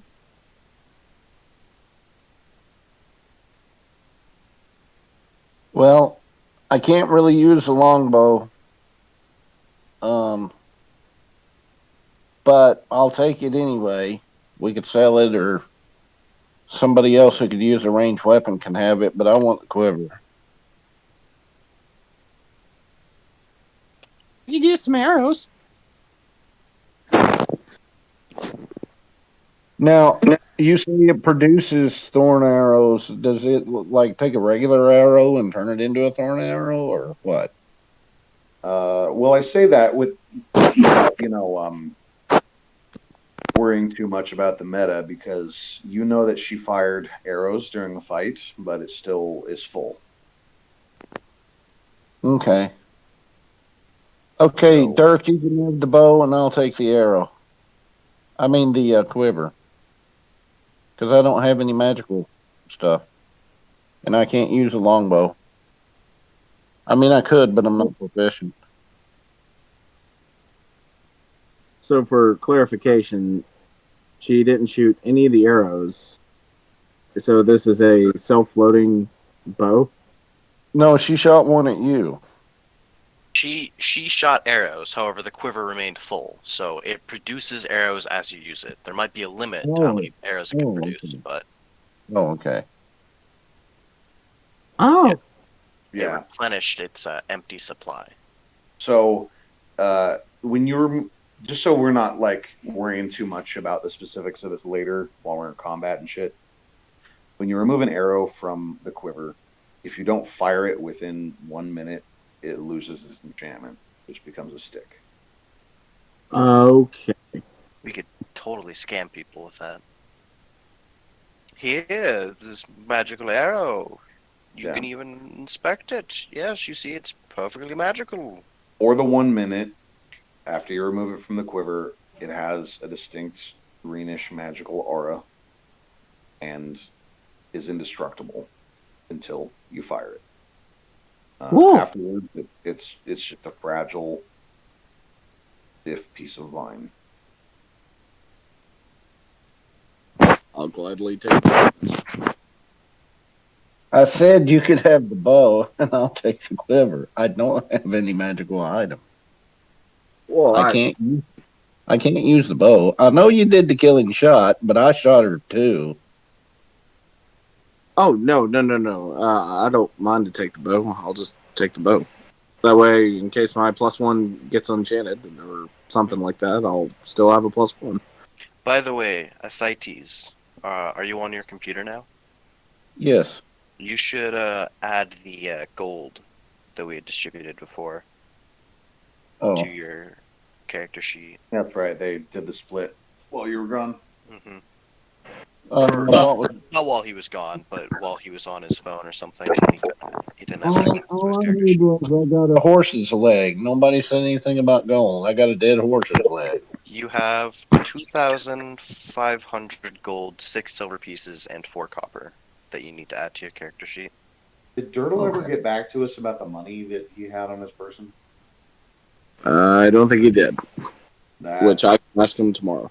How many copper pieces? 4 copper pieces, And 2,500 gold, 6 silver pieces, 4 copper pieces.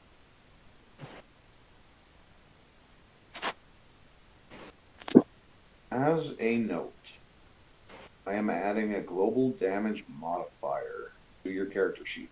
Please. Do it.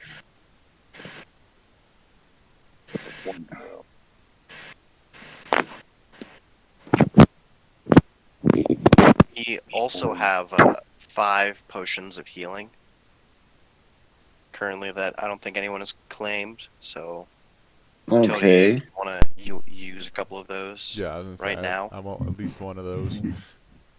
Mhm. Remember, each I didn't. potion has 3 uses. What's the roll for him again? 2d4 plus 4. I've still got 3. I didn't take any damage, so I don't need a healing potion. Mhm.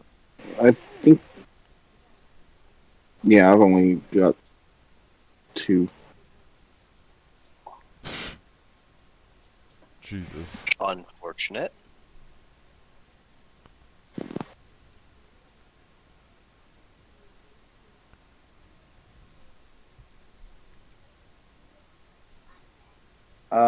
Well, hey, bosses.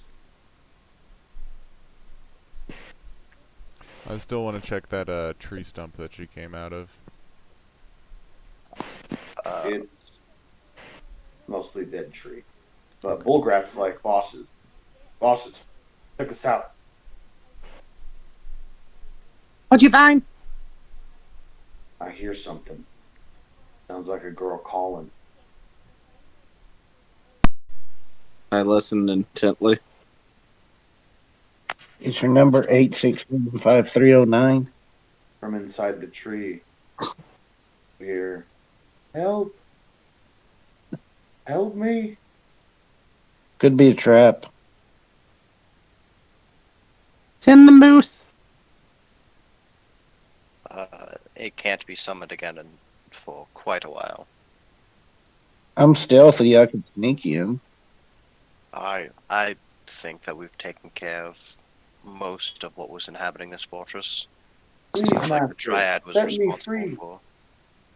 It still could be a trap. Be cautious. That is true. Let me sneak in and see if I can find the source. Very well. You give me a stealth check, I guess. Dirk is gonna just look at Beldrat and go, If you hear any clamoring or any attacks, you charge in first. He grunts at you. Huh. Seems like grunt of agreement. So yeah, 15. you get down and quietly step up the stairs and through the doorway. I'm assuming these are, if I'm looking at this correctly, the little round things are pillars or um, like tree trunks or something. Those ones are supports. Okay. Can I sneak into this little room? Come on. I'm going to sneak right here. All right, yeah, you duck around the corner and you hear like really light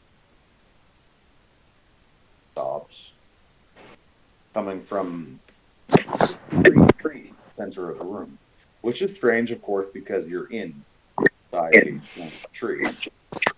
But this tree is not natural at all. It has glowing blue leaves and alabaster white bark. It stands only 10 feet tall, although its branches spread wide inside this chamber.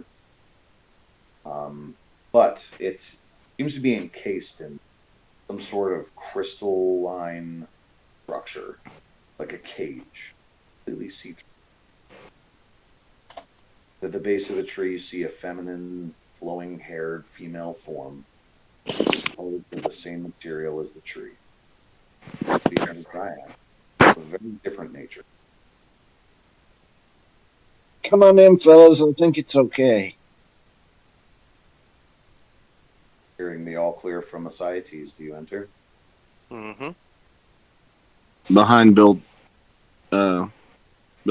of course. I'm going to stay in that little room just in case.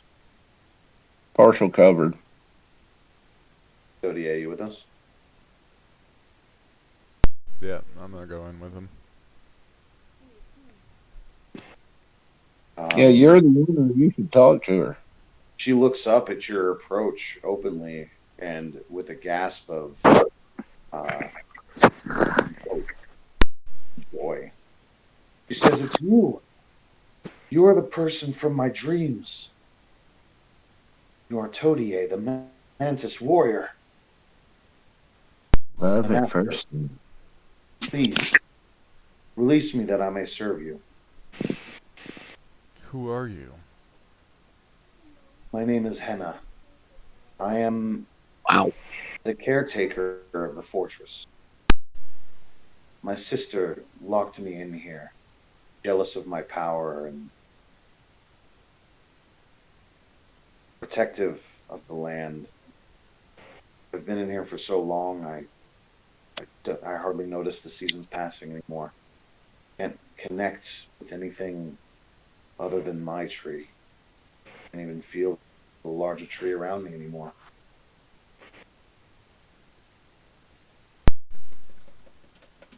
What would it take to free you? As the master of the fortress, I believe you just need to touch it, will it away.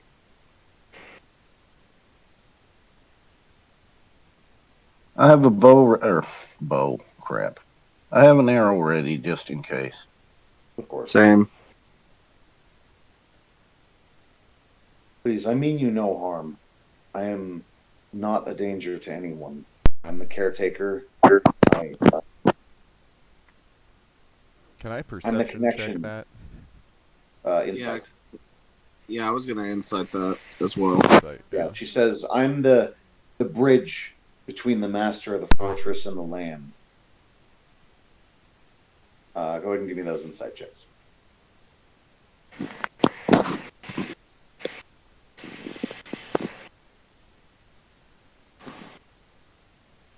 I got 14.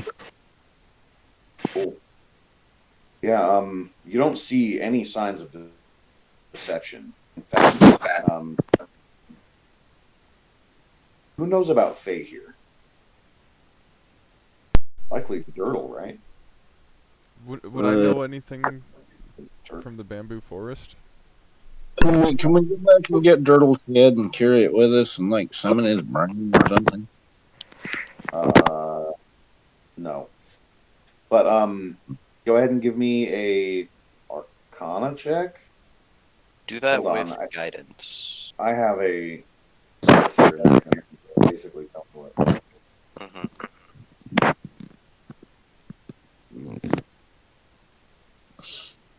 I'm getting a lot of background. Arcana check?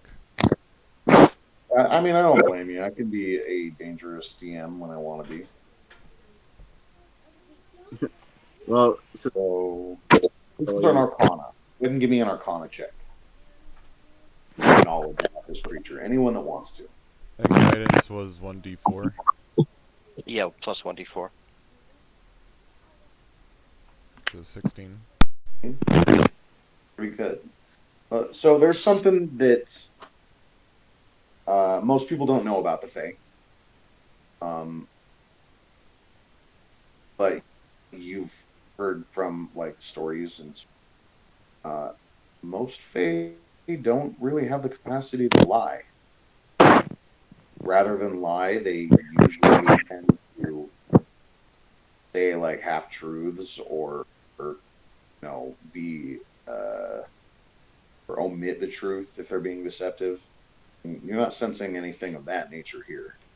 Um, like fast talking and stuff like that when a Fae wants to be deceptive. Dirk's gonna go ahead and walk up right in front of everybody and just go, Hi, I'm Dirk. Hello, Dirk. I'm Hannah. Hi, Hannah. I think she's fine. Set her free. Then you shall be free.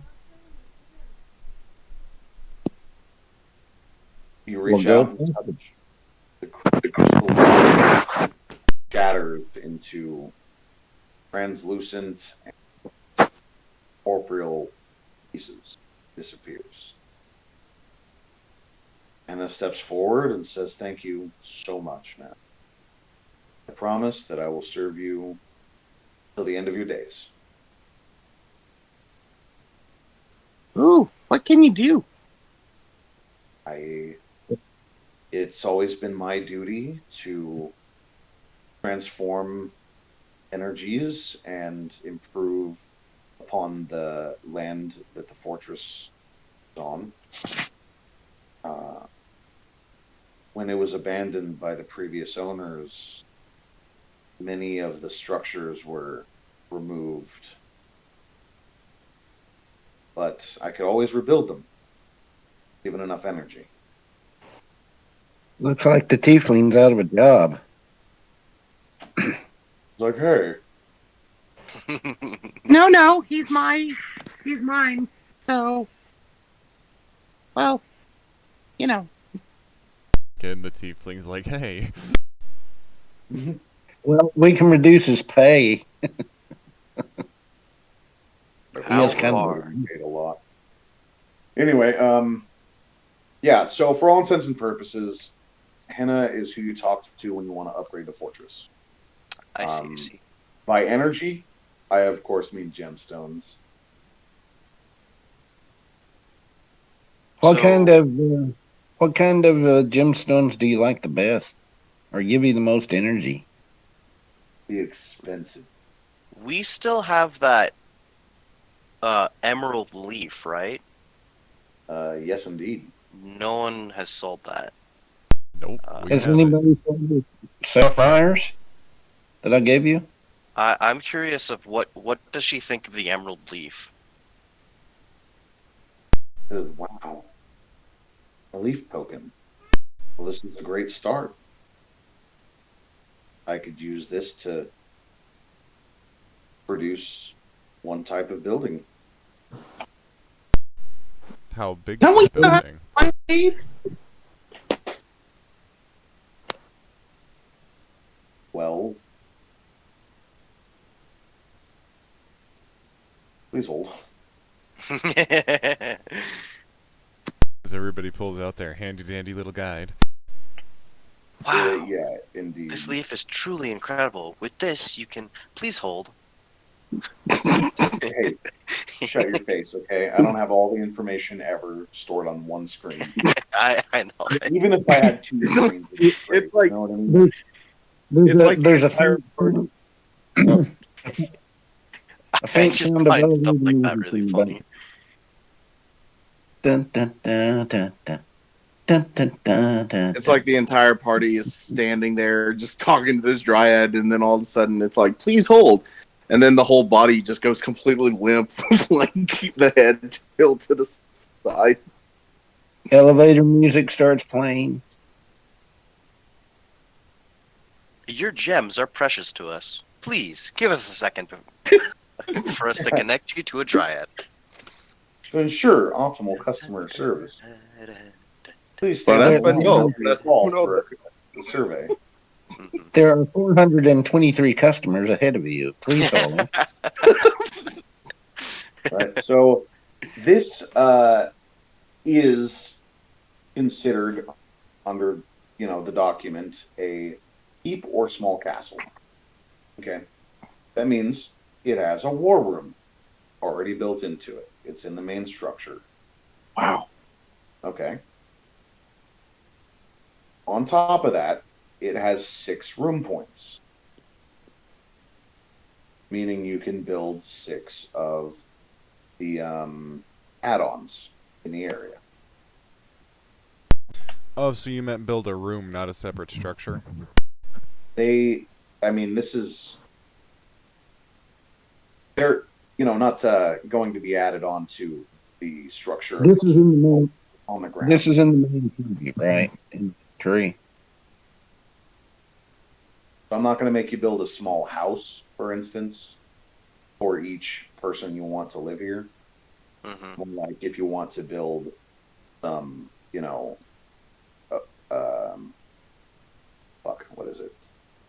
Pardon my language, everybody. You know, the place where people live. The Lodging. living. Lodgings, yeah. Hmm. Like I have a tile for that I can drop on one of the empty spaces. Well, I already see 3 beds and 3 bathtubs. Correct. But if you want to move a bunch of people in here, Right. I say we turn the upstairs into a karaoke bar. indeed.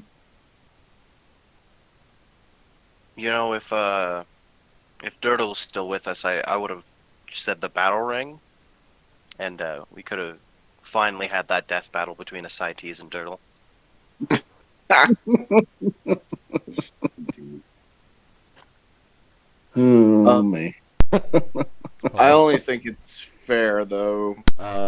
Whatever rooms we do decide to put in here, I think Todier should have the last word on whether or not we add the room, because the entire fortress is technically his. So, just to put that in perspective here. He was the crazy bastard that decided to pull 2 more cards from the deck of instantly kill your character.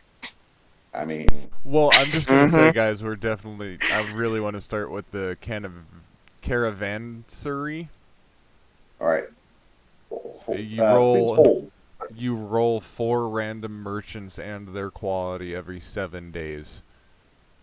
This experience may be jarring as I change you maps. They look almost the same, except you're going to be on the second floor of the fortress. So that's like a balcony? That is a balcony, yes. Oh, okay, Nice. cool. Right? So, as I transition to the third floor, What's it looks like snails? Are those cushions or seats? They look like seats. yes, those are couches Oh, okay. or cushions. Nice. Yeah, with seating. This is third floor with lights This is third or floor windows. with windows, yes. Oh. So how many However, floors are there? there's 3 floors to this. Fuck. Here's where the map left me, right? Because ultimately, the center structure is supposed to be your keep. However, the requirements for a keep for our definition is that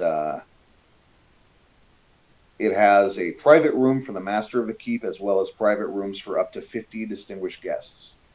It may also house up to 450 servants or men at arms in less comfortable, occasionally. So, most of what's going on with that currently is outside. What about underground? I'm going, well, there could be a basement, but I was also thinking you could have some of like tree branches kind of hollow out.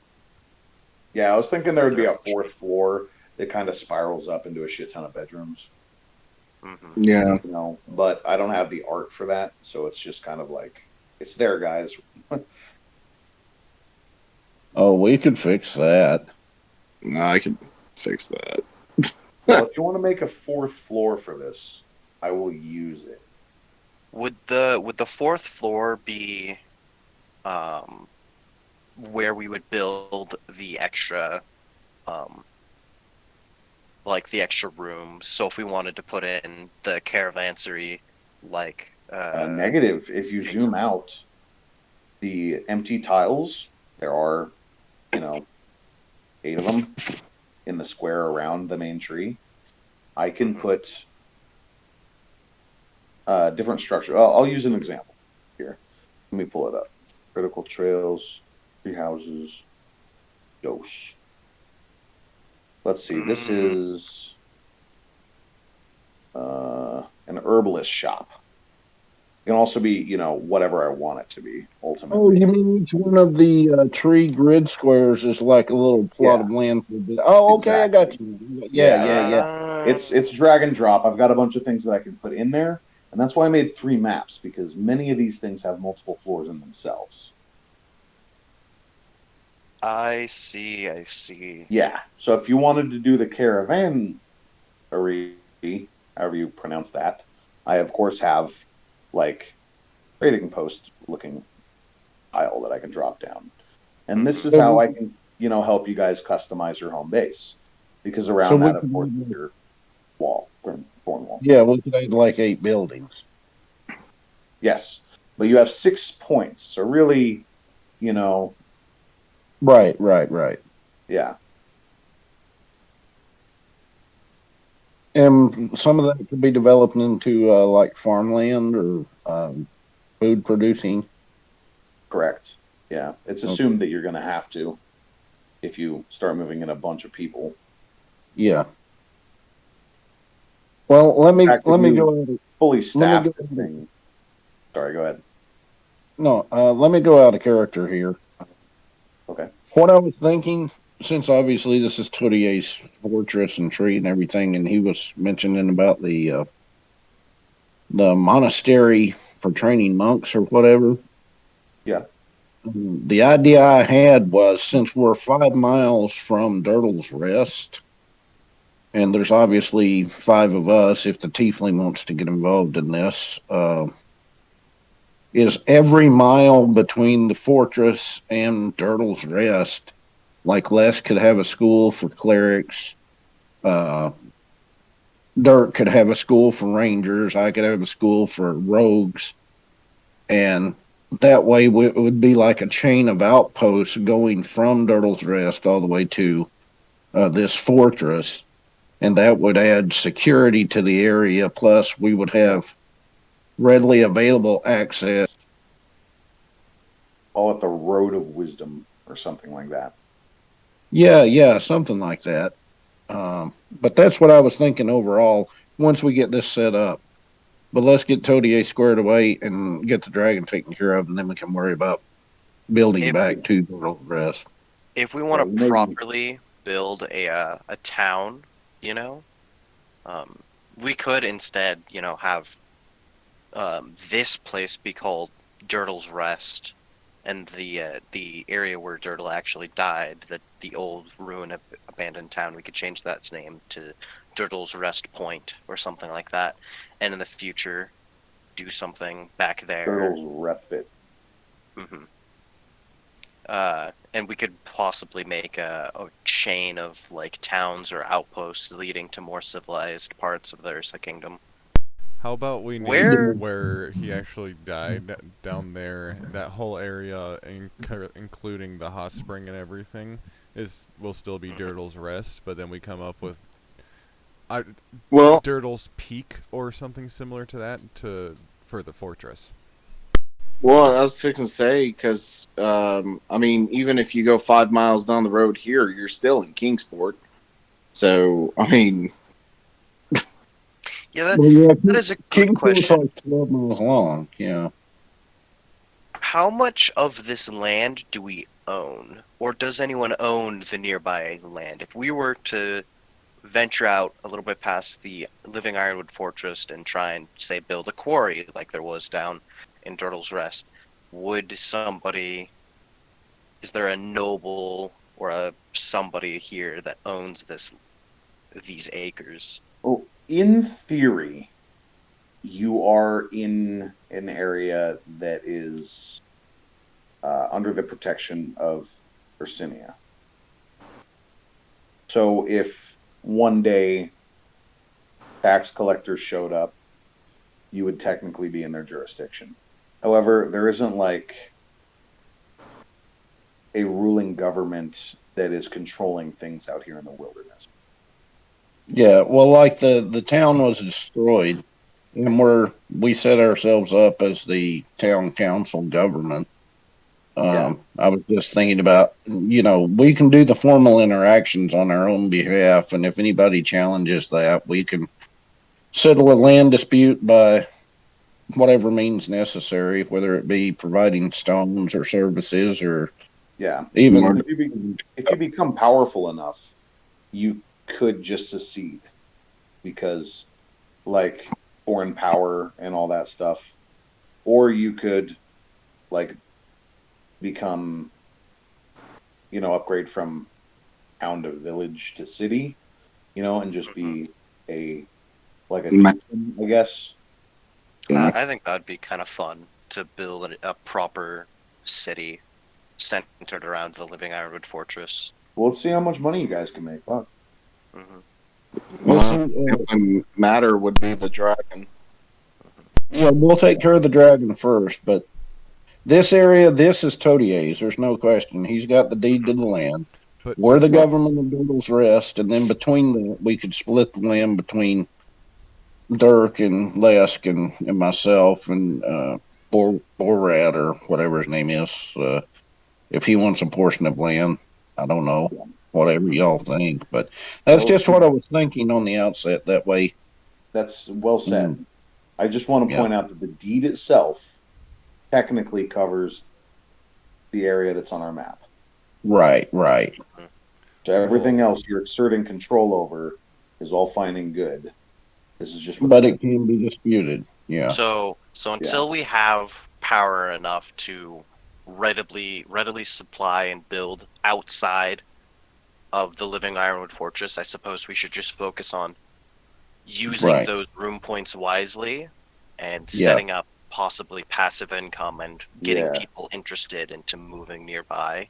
Yeah, because And the by the money- time you build Jobs. that up and stock it with as many people as can be in it, that's a lot of personal influence that you can leverage at that point.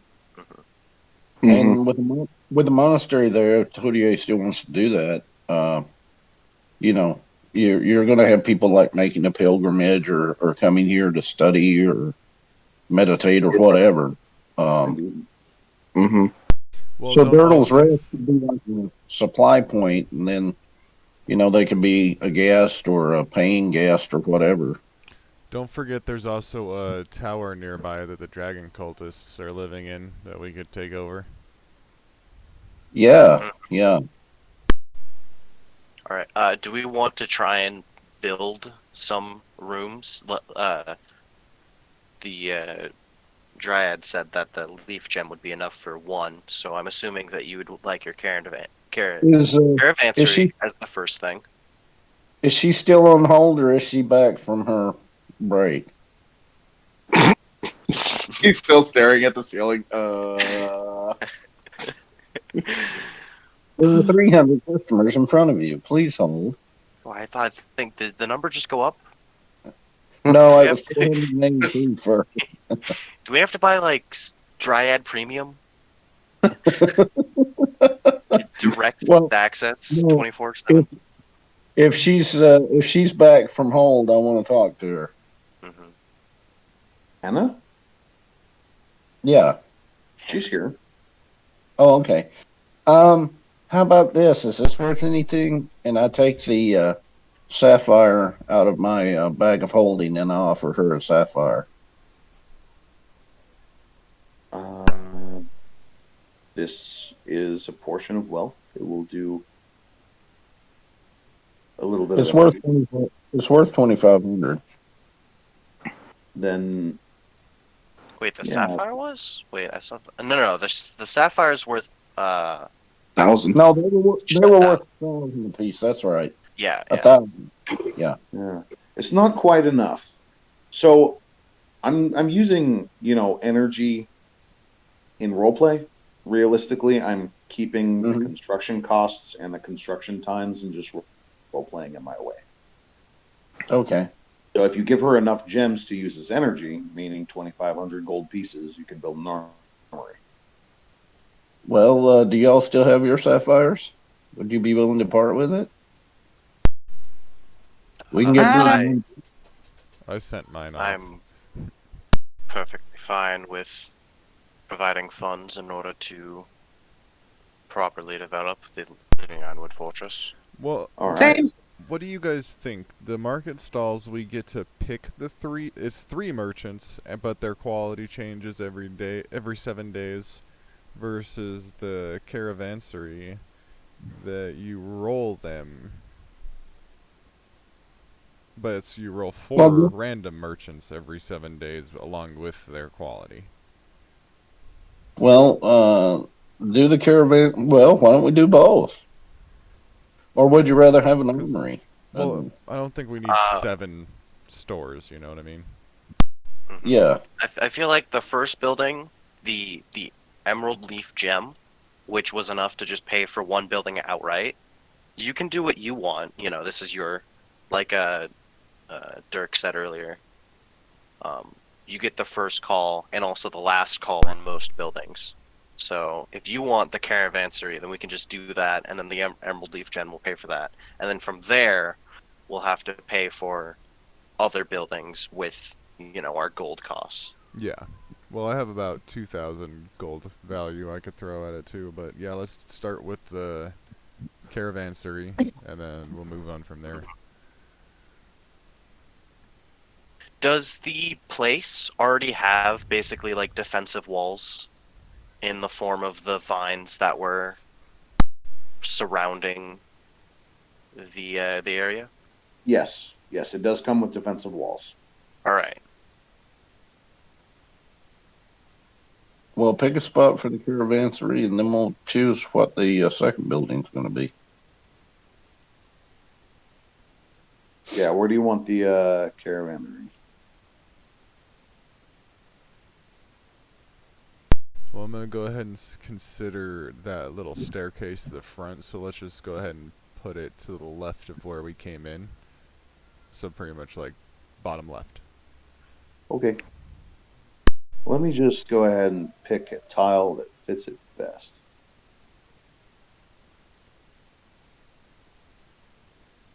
Ooh, we'll do this. First, let me go ahead and move everyone back to the first floor. I actually have to do this on all 3 maps. Mm-hmm.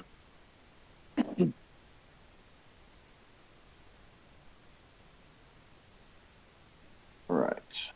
Floor 1.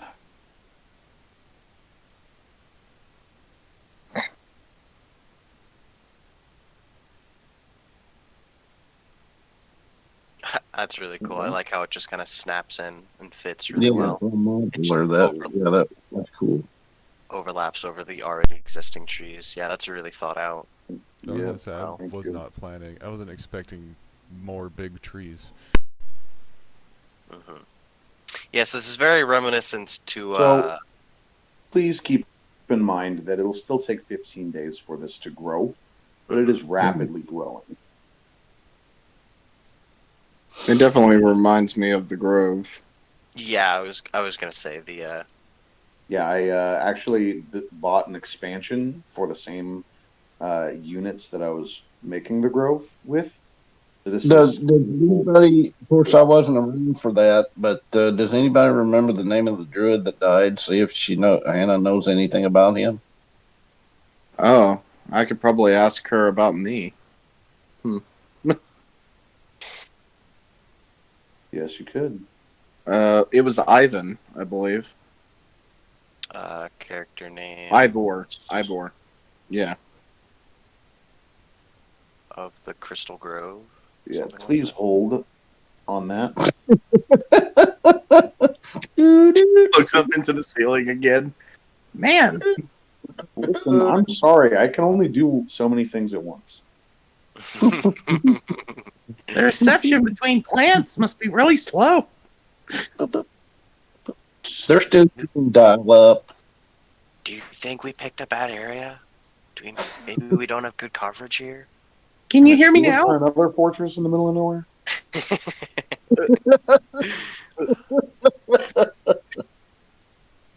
They must not have T-Mobile.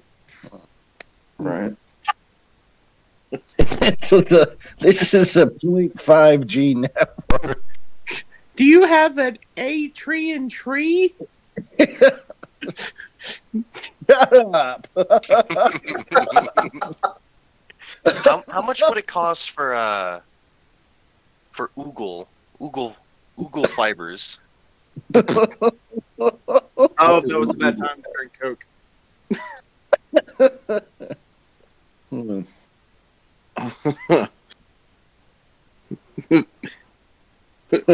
Branch out your network. Hey, Green Free.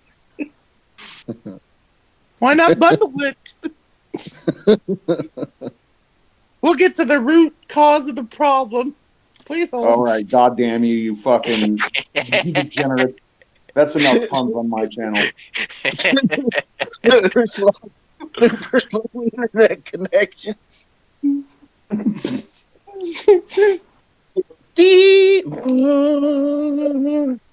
Right, cool. So that's growing. What was up next on the agenda? So even though the map is green with lush foliage, it is actually a very snowy area, right? Colder climate. Oh, The area that is inside the vine walls is temperate and warm. Oh, Wow. So no weather at all can touch this. It is a crisp 73 degrees. Ooh. Does it rain here? Yes. We're not in Southern California. We're not completely immune to the elements, but the enchantments that the original owners put on the area are quite potent and protect it from the worst of the winter. And indeed, the most of anything. How have you guys handled the dragon all these years? I do not know what you mean. There's a dragon living in these lands, in these mountains. Well, I'm afraid I've been locked inside my prison for more years than I know how to count. I'm not sure what you're talking about. Well, this means one or two things. Either the dragon showed up later, or there may be a concealment spell on this place. Well, we saw it. Oh, well, yeah, I guess that's we true. did have the deed, though. That is also true. If perhaps we didn't have the deed, we could have walked simply past this place and had never known that there was such a large hidden here within the mountains. Bullgrass speaks up and he says, "You guys sure seem smart until you start talking stupid. Didn't the locals know about this place?" Oh. Well, that answers that. Right.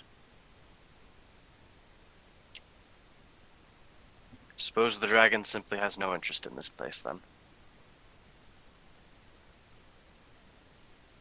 Very possible. Although, if he sees it developing, he'll know someone's here.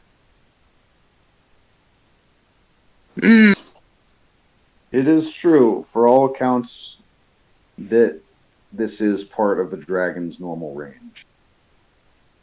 So, well, maybe it'll give him a message that there's a new kid in town, and we're coming to him.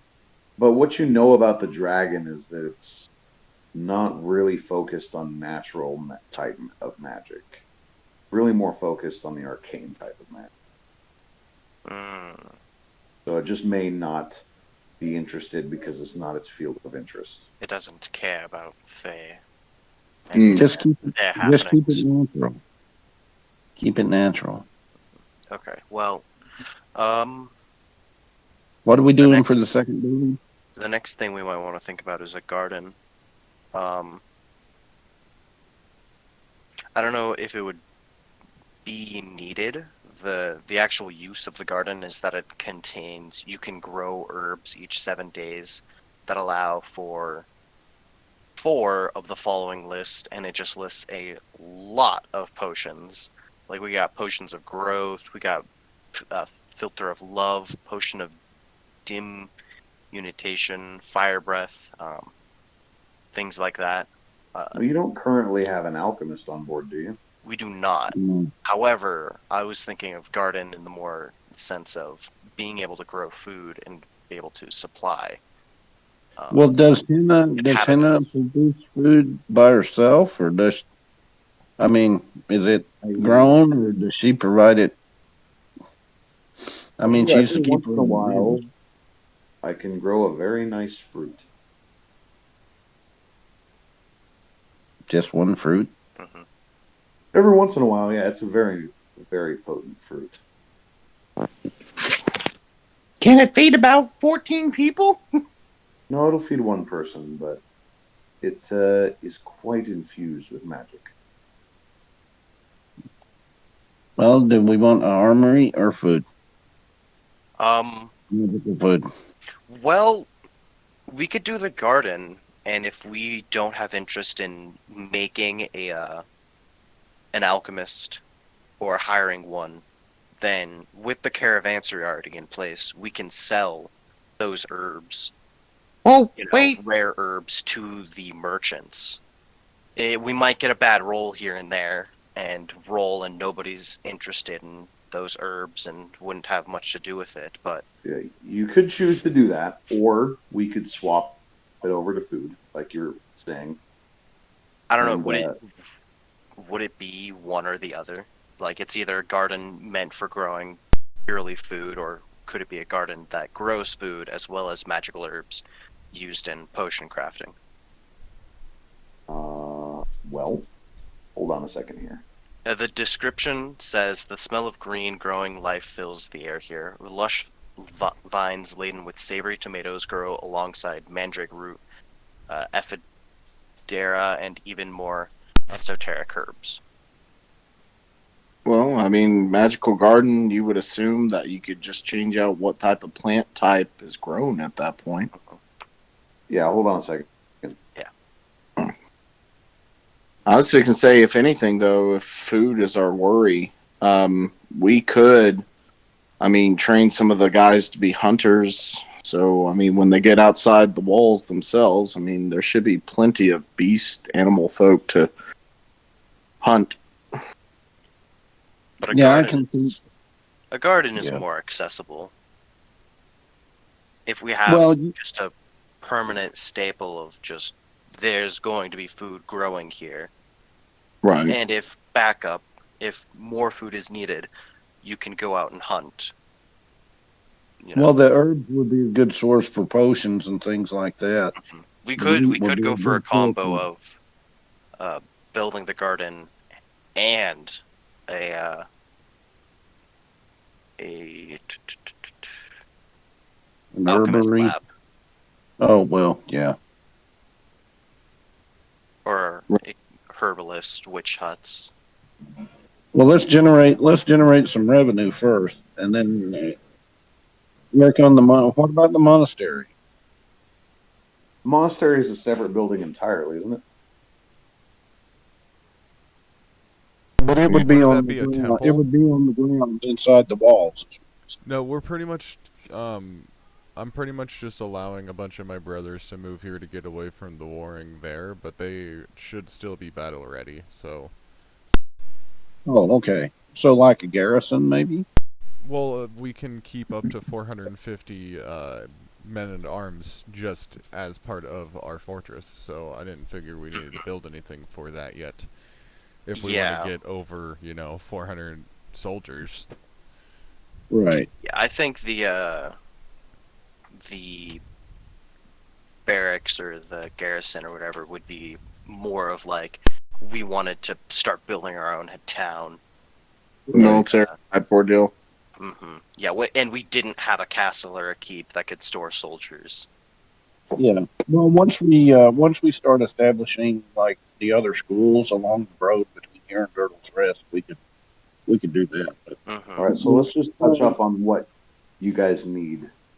So, under the hirelings and soldiers section, it talks about, you guessed it, hirelings and soldiers. So you got unskilled hirelings, skilled hirelings, and then you have specialized soldiers. The soldiers can fill, I believe, non-skilled Soldiers stationed within a structure count as required skilled hirelings, but no longer count towards this requirement while dispatched or relocated elsewhere. You could fill up your required people with either skilled hirelings or guards or whatever you want, really. Depends on how well you want this place manned.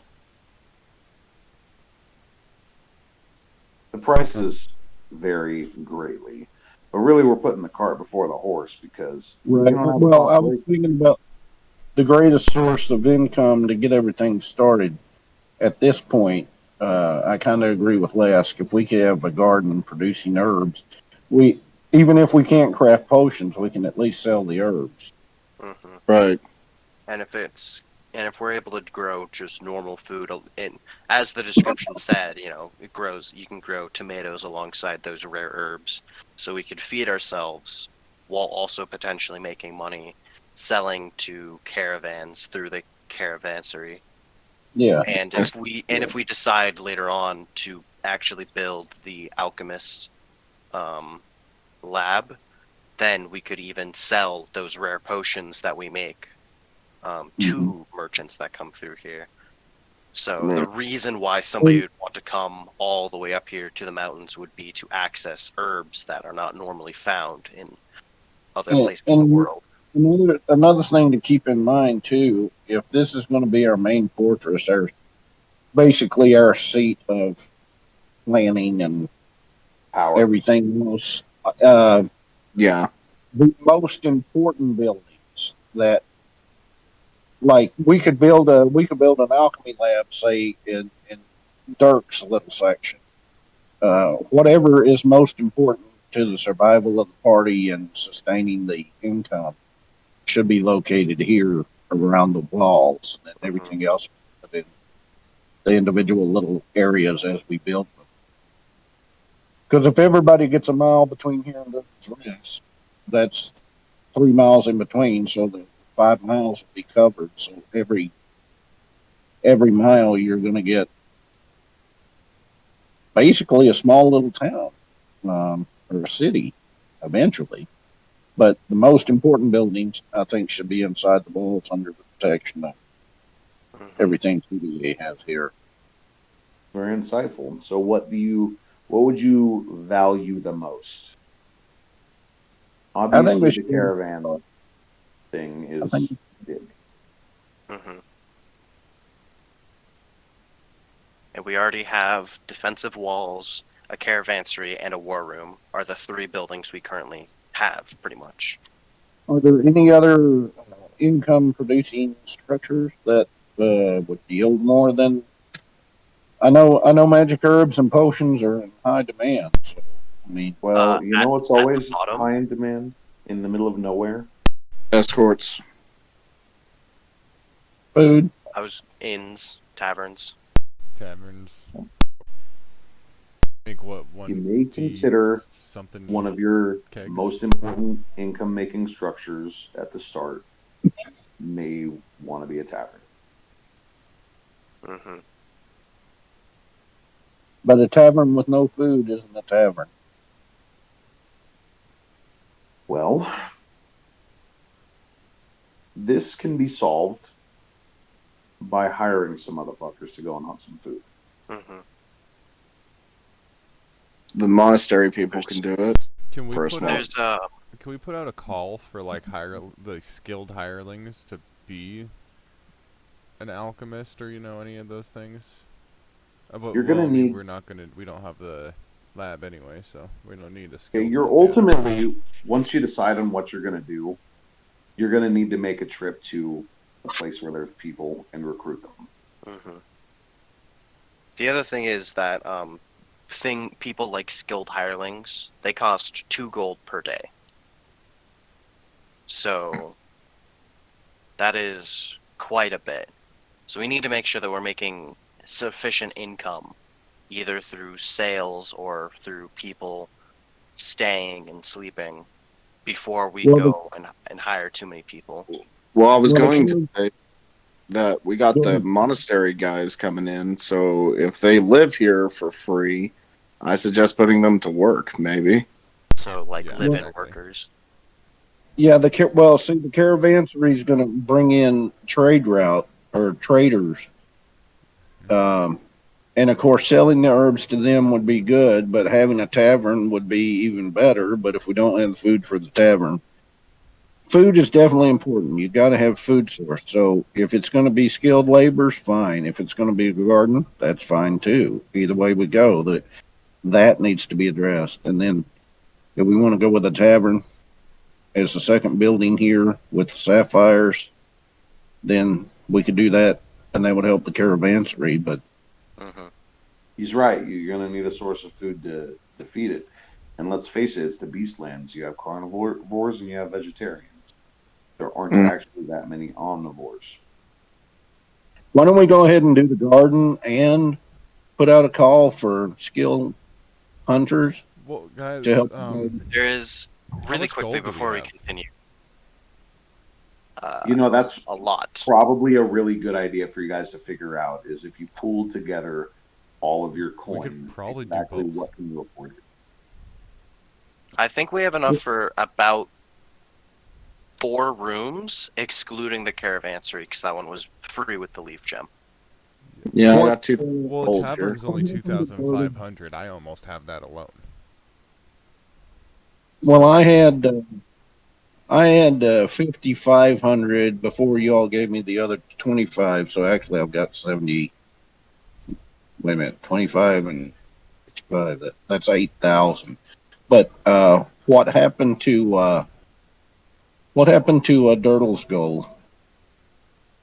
We dispersed it. And figure Oh, out is that what what the the fuck happened to it. 2,500 was?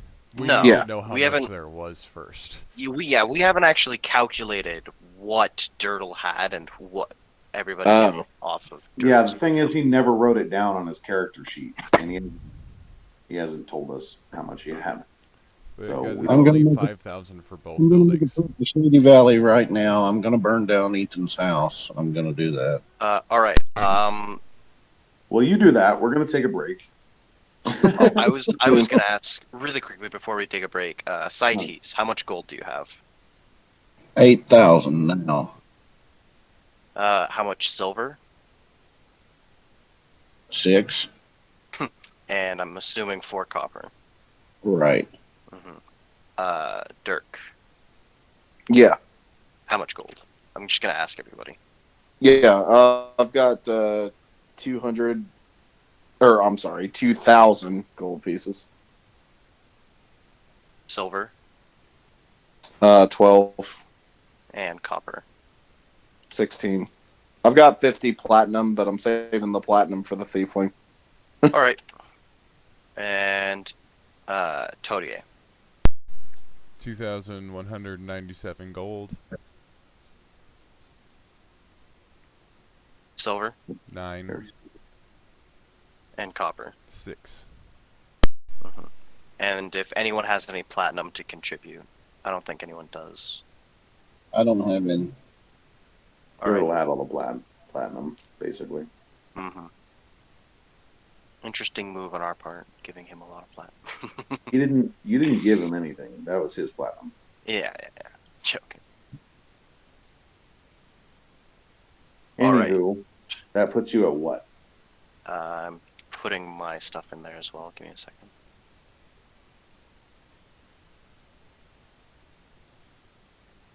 We're already over 12,000, so. Mm-hmm. So yeah, you can get 4 or 5.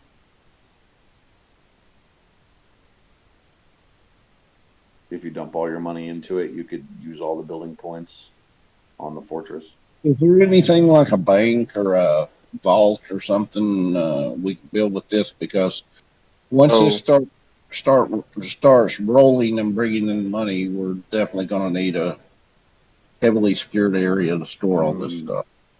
Ethan said he put the gold on his bio page. Mm. On his bio. Oh, I can check that. But I don't remember seeing one, but we can make one up. All right, so that is 15,000 gold pieces. 15,716 gold pieces. 12 silver pieces and 8 copper. We've got one more building from the sapphires. All right. So from the Ghost of Girdle, you have 8,849 gold. 49. Okay. That's 33,000. Or wait, we had 15. That's 23,000. It's about 25,000. Okay. 24,565 gold pieces. And that's in addition to the sapphires covering the cost of the second structure. So when we first found the sapphires, you asked everybody if they wanted one, and I said Yeah. I did, and I added that to my gold total. Oh, okay. So who else said that they would take it as sapphire? Has no one else but me? I did. I gave my sapphire to the thiefling as a payment All for right, his. so And I That's sent mine to my priest. brothers. that's 3 sapphires gone. So 2,000 is left, right? Yeah. All right, so then 2,000 or 26,000 gold pieces is our total wealth, I believe. Now, is Bildrat considered a specialized hireling?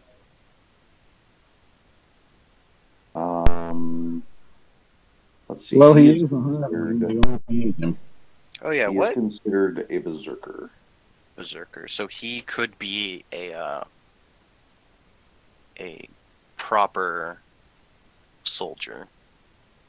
So, how much upkeep yeah. is a proper soldier? 20 gold per day for berserker. Oh, I've paid him well enough for a year. Okay. Oh yeah, when you guys were throwing around platinum to hire people, I was like, that's some nice pay. He's gonna. I was like, no I think chance of him betraying us. years. Yeah, if you think about it, 20 gold pieces per day is like $200. Mm-hmm.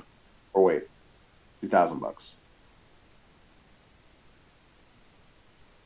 So yeah, we've paid him for quite a while. So at this point, we can probably be like, hey, we're gonna start building a town. We'd like you to, I don't know, just hold down the fort while we're gone. We've already paid you quite a lot for like a year or so, you know. I So, still consider him my underling. He reports to me. Well, he is handy in a fight. He is. Mm-hmm. Or yeah, we could just keep taking him along with us until he decides he's like, all right, that's enough. I'm out of You here. mean until I decide that's enough? Well, what about the Hanache? What are her defenses, essentially? Like, does she have defenses for this place set up? Hannah, with an E, says, I am not much of a fighter, to be honest with you. I don't know what I could possibly do to hold from invasion by myself. Okay, That was the purpose of my sister in the first place. So what about expanding? does Hannah count as a druid? Hannah what? Count as a druid under No. spellcasters? No, she doesn't count as a hireling at all. Okay. What would it take for her to increase the size of the weather anomaly thing? Or is she not in charge of that? Not on the table, unfortunately. Yeah, okay. I'm gonna try. The area that is given to you is set. If you want more room, you're going to have to build more outposts and shit. Mm-hmm. Yeah. All right, so the rooms that we are making, I guess we can decide this after the break because we were about to go into a break. Now that we've calculated our full gold. Yeah, for sure. We can finish exactly how many gems you're going to feed Hannah to fuel your building. Mm-hmm. But if you do it all right now, then all of it will be done in 15 days. and you can just go out and see if you can wrestle up a bunch of people. Mm-hmm. Yeah, we could probably go down and report to the Les, the couldn't you ghost ride folk your that were down. couldn't you ride your mount Yeah, that's down what to I was town? thinking. Yeah. And be like, hey, you wanna move? Yeah, that Let is them certainly one take option. care of the remorage problem and rebuilding. Mhm. And you can make your fortune, make your living, find your passion, flee Yeah, from your means, whatever. Mhm. drop a flyer, kind of like the one for our art contest. Wait, hold on. Yeah, there you go. Back All on right, let's screen. come back in a half hour and then put another hour of gameplay in. However, you might as well go ahead and start leveling up. Oh, I was beginning to say, when are we ever going to do that? Well, We've killed 2 Ramarazes, a Dryad, and I a whole bunch of calculated the Sorry. Remorazes up to put you just kind of shy of leveling up.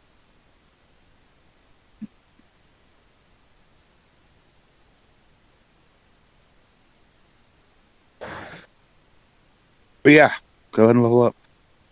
I shall Happy- do so. Happy day. Yeah, wait a minute. Don't hit the launch level 1. Yeah, I went to click on my character sheet and I wound up dropping a token.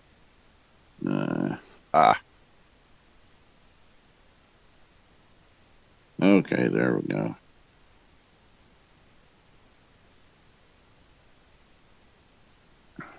Hello.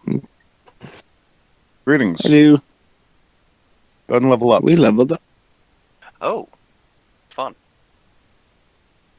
Hello.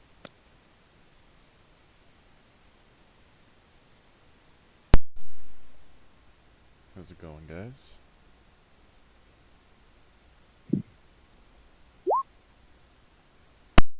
Oh, that hurts. Oh, I'm sorry. Hey, Todia, go ahead and level up.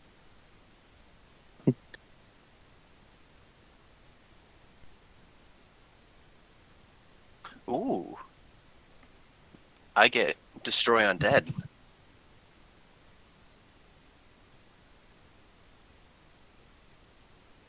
Well, that would have been useful in the last campaign.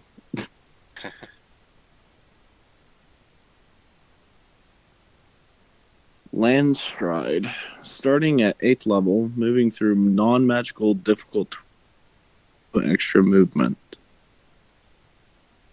Cool. I can go through difficult terrain. Great. Just normal.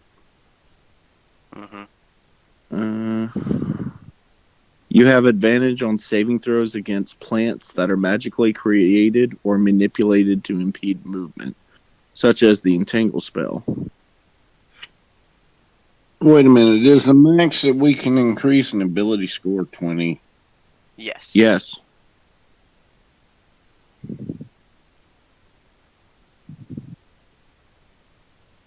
Or you can take a feat.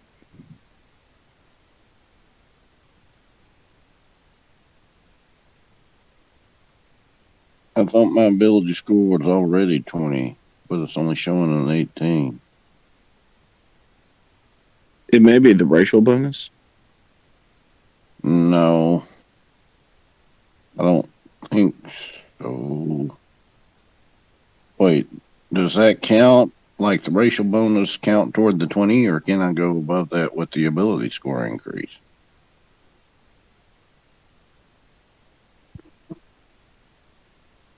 Well, the ability score increase can go up to 20, but Well, if I'm being honest, I never really saw the point of limiting characters to 20 on a stat. Because, I mean, I've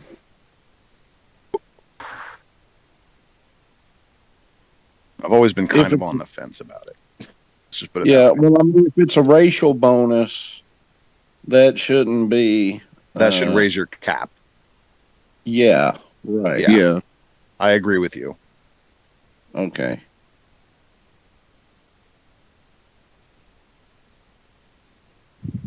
How do you go back and reset everything? What's that? How do you reset everything? I haven't applied the changes. I just want to start over. Just press cancel, and then it'll ask you to discard and exit. Okay. Or if you want to discard and exit, do that. All right. And then there's the character mancer again. Yeah. Yep. Okay. All right.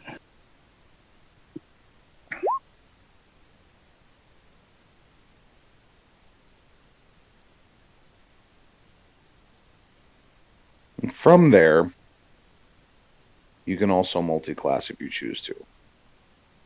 Although it honestly makes the most sense if you choose to multi-class to multi-class into something that the other characters are for training purposes. Yeah. I really want to increase my perception, but I really want to increase my dexterity too. You can choose to increase both by 1.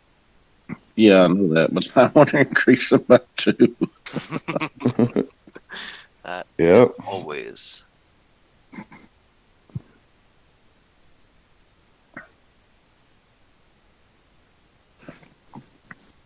Hmm.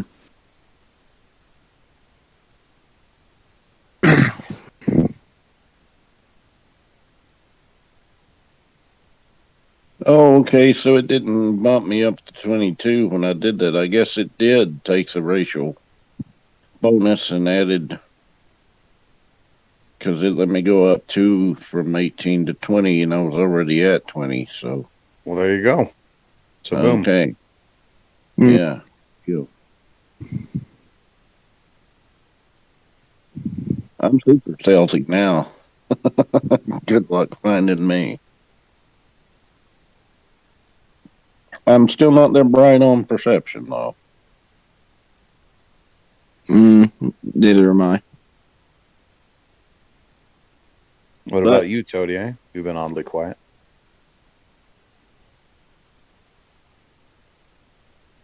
Perception 4, but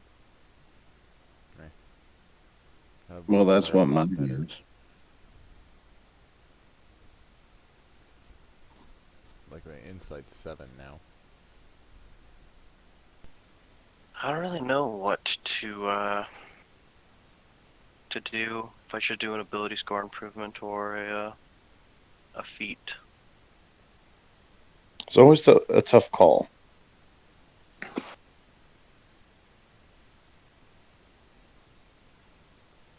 I filled out that little bio info thing, but I never could get it to upload to Discord. I guess I can send it to you in an email or something. I guess redo it just as a basic document because the little link thing keeps going back to the download. I don't know why it wouldn't post. What you could do is copy it, just like, select all, Mhm. copy, and then paste it to the Discord. Oh, okay. I could try that, I suppose. You don't have a super secretive background, so Yeah, not really. other than the normal roguey shit, Okay, so other than getting an extra key point and the ability score improvement feat, you didn't get a whole lot either, huh, Jacob?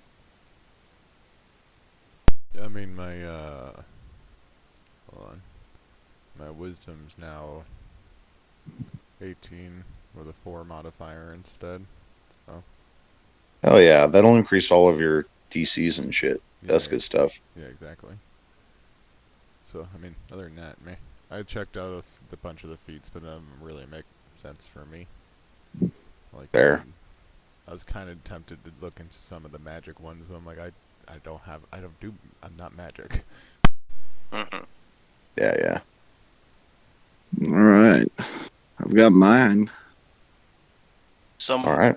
some feats that look really interesting that I'm actually kind of sad we didn't know about in our last campaign was script carver. You've learned how to expertly scribe 2 hieroglyphs of your choice. Since we did have towards the later half, I was dealing with, you know, more Egyptian type themes. And I had Oh a mummy yeah. lord. That could have been fun to play with. Well, not only do I get normal speed over difficult terrain, I also got the spell. Well, I went ahead and traded the spell for Hunter's Cunning, which that basically gives us advantage on all perception and survival checks. So, Nice. That didn't work either. I don't think. Go to the journal entries and see if you can click on the cite's bio and read anything. I don't know what it's doing. Um. I put it under journal entries. I think, Oh, it worked. Yeah, I got it. uh, Josh, I don't know if you know much about the Tempest domain for clerics, but I'm thinking of taking the Elemental Adept, which allows me to choose one of the following damage types, and when I do that, spells that I cast ignore resistances for that damage type, and Oh also, yeah. Make sure your shit hurts. hmm and I treat any ones as twos when it comes to damage. I don't already do that, or I don't game like something like that in the Tempest domain, right? Well, let's take a peek. I don't think I do. Tempest Domain.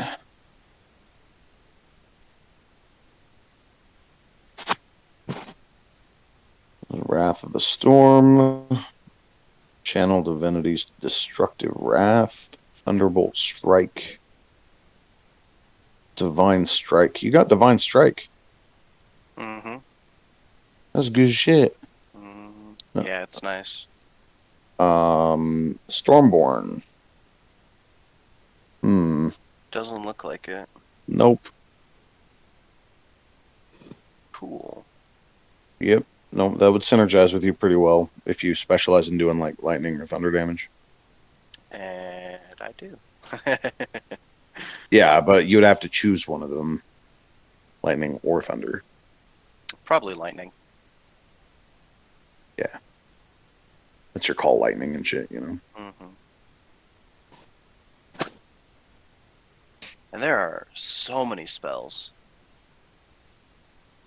Oh yeah, clerics have a huge list of spells. Not Plus, of only course, that, you have your extended spell list.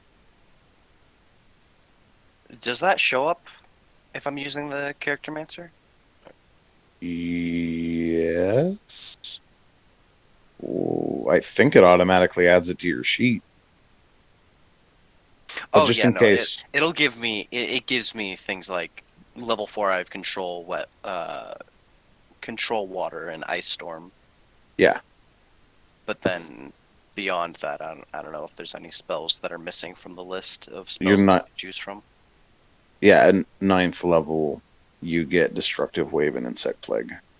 Mm-hmm. So. Yeah, you're good.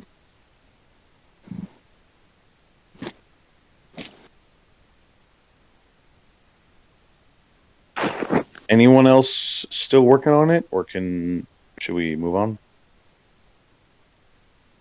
Yeah, I'm good. yeah, I'm all leveled up. Yeah, I've basically gotten everything, but I'm going to be swapping out spells. Cool. I don't Cites, think you we're good going to be too? doing. to be doing another combat this session, so it should be fine. And negative. Actually, we're back to the topic of how to spend your fortune. Hmm. And then a dragon swoops in and punches a hole in the side of the tree. Yeah. All right, boys, we're having a dragon for dinner.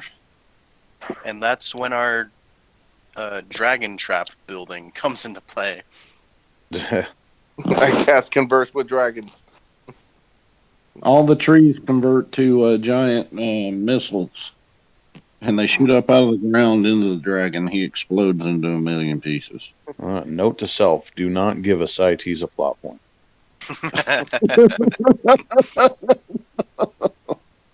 Mm. If you could transform yourself into rail guns, that would be cool.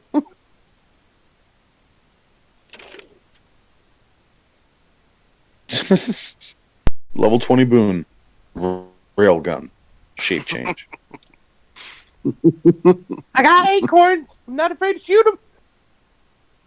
This is totally off topic, but did you ever see the meme that said Walmart did not sell 357 millimeter handguns? You know, a 357 millimeter handgun. That sounds massive. It is. It's a rail gun. Isn't it like 15 inches? Yeah, it's huge. They didn't know what they were talking about.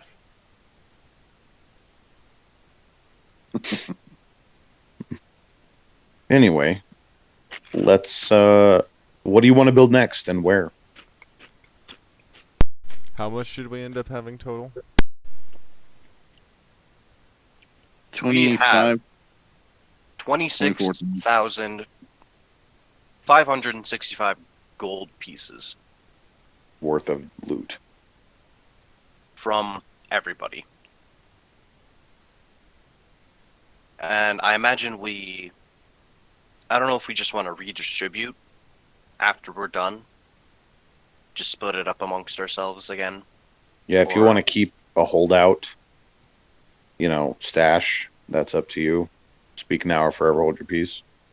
Well, we could find out whatever the cost of the building would be and then contribute that equally. After that, yeah.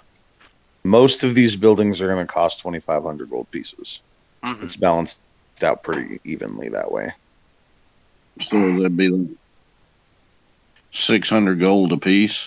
625. It was 2,500, not 25,000. 2,500 Yeah, that'd be Per- like per 620. upgrade. Yeah, that'd be like 625 apiece. Anyway, I mean, I'll give up 625 gold. Same. Right, but how many times? mhm. I think Per we should. building? I think we should just talk about the buildings first and the gold later, Okay, cool. because we all Let's have do our. So what do you want to build next? let's do the garden and then the tavern. But let's do the garden next. Hmm. Okay. I like the idea of a garden because that Because would that provide will help food. the caravans, but more so than a tavern would. Mhm. Well, let me see what I can do about a graphic for a garden. Would you debate on what to do third? Tavern. I like the idea of a tavern. Yeah. How would you guys feel about building a trading post or large house to get an extra 2 room points to build what is it? Hold on. Animal pens. 2 animal pens that would be capable of holding. Sorry, hold on. Oh, yeah. 6 Our competitors medium. would Yeah, 10 force it. small, 6 medium, 1 large, or no, 2 large or 1 humongous creature. Will it hold undead horses? It doesn't put a stipulation. So, I'm assuming. I mean, we don't really have that many beasts, really. Well, we have 6 and one pin only holds 5, was my dilemma. Do we have what type of animals do we need to be taken care of right now? 6 horses for our wagon? I thought we I left thought them that's- behind. Yeah, but I mean. Yeah, we don't have our wagon with us. Yeah. Remember when we teleported? Yeah, yeah, I know, but we're gonna have to take care of that when we get it back here, because I'm assuming we're going back for it. I think that's more for After the dragon, when we have all the gold. I we was get gonna the say just dragon like egg, bigger animals, things that would be regularly used within the town or something like that, possibly battle mounts or. yeah, if we get the dragon egg and get the contract fulfilled, we'll be pretty well set. We can buy new instead of. Mhm. I mean, if you want the old wagon, that's fine, but we can always buy new ones. Do we know what type of dragon this is? I was gonna say, guys, what are the odds with your abilities that we could capture this dragon? I'm just going after the egg. If y'all want to kill the dragon, we'll try to kill the dragon, but we'll need help. I can Yeah. strike a nasty thunderbolt. No, We'll see. That's capture. why I was That's wondering. about it. Capture this dragon. Well, that's why I was wondering what type of dragon is it, because if it's a literal chromatic dragon, then it's going to be evil. If it's something metallic, it'll be good. So if Oh, it's it is a neither. dragon, I'd rather This not is- kill it. The dragon that we are going to be stealing from, it is the evil dragon that has been terrorizing the area. It's the one that's trying to, at the same time, learn about magics while prohibiting other people from using magics. Except nature magic. Okay. Yeah, well, he's interested in one specific type of magic. The arcane. Yeah, I don't think it's going to be friendly hmm or tameable. He might not be directly responsible for the dragon cult following him, but they did destroy my homeland, my village, pretty much. Oh, okay. So it's one of them. I say we wipe out the cults. Well, let's get the egg first, and then wipe out the cults. That's more of a long goal. They're Yeah. spread out, not really centralized. More of just following the dragon.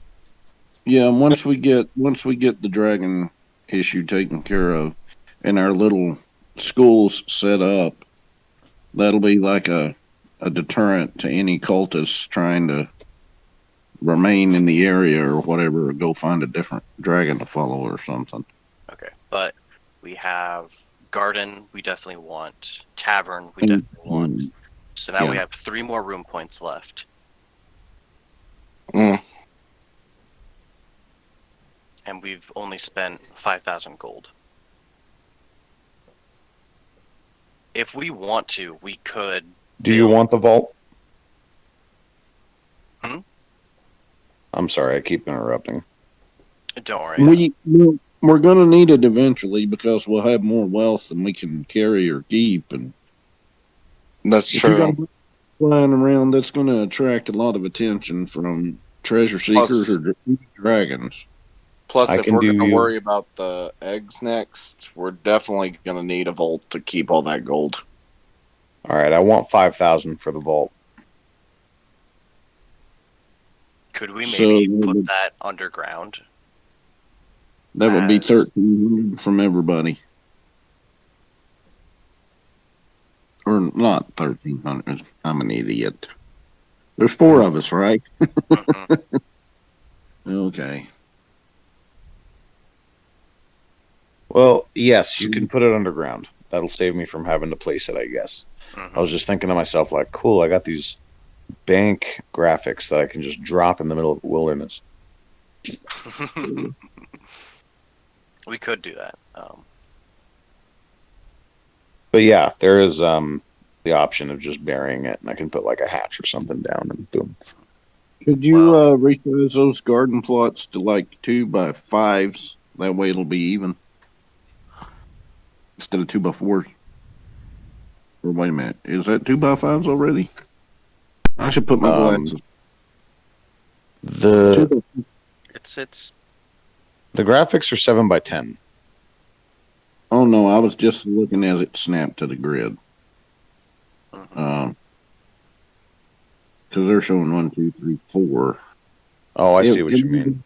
10, but yeah, if you could just upsize that one and increase all of them by 1 square, it'd be even. Just make it longer. Longer. Yeah, Let me zoom in. It's hard to manipulate those things all zoomed out like it was.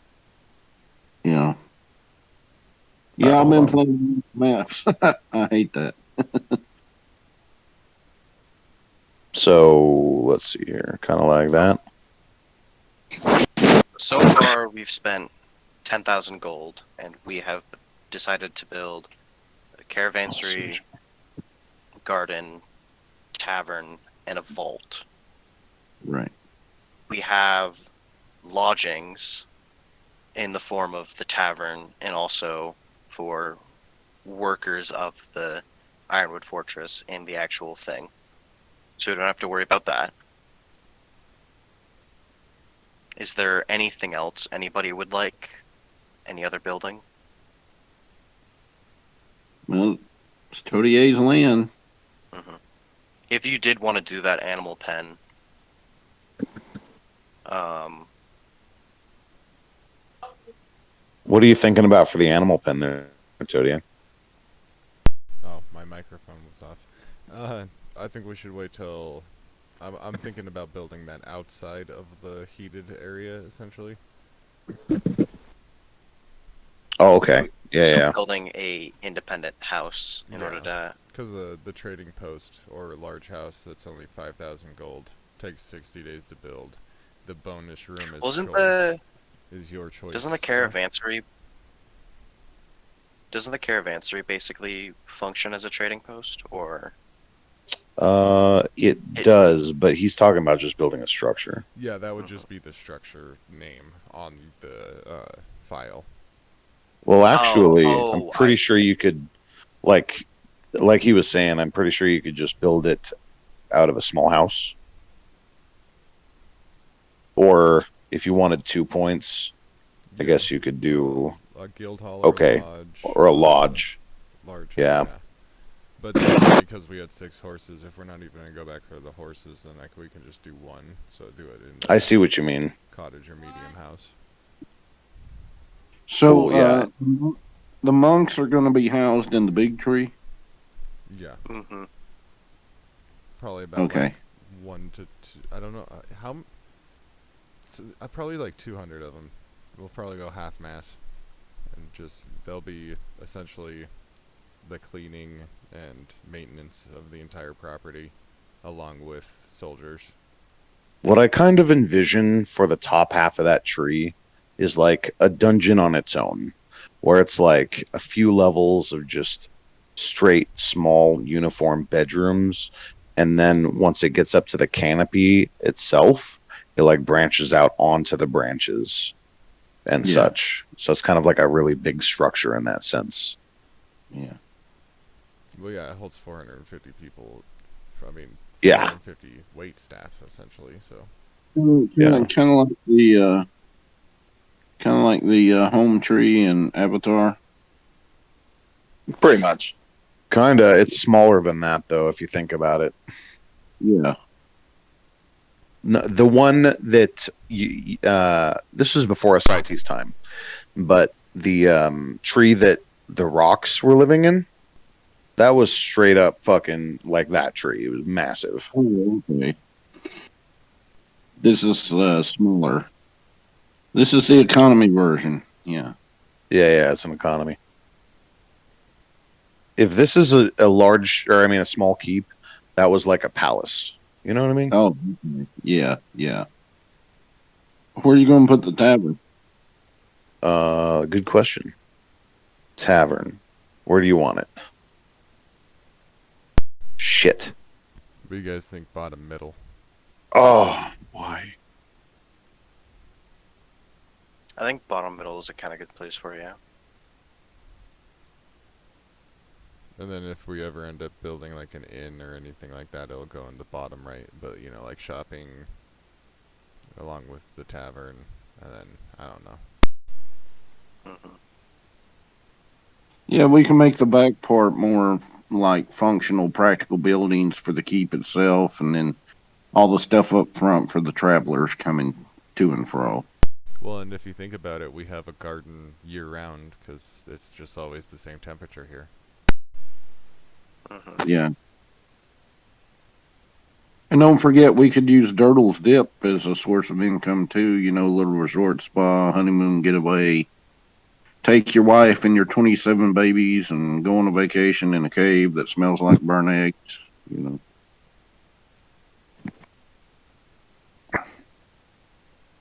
know. I mean, that smell will surely come out, right? Well, Dirtle did get into the hot water. I don't know if that smell will come out. The egg might dissipate.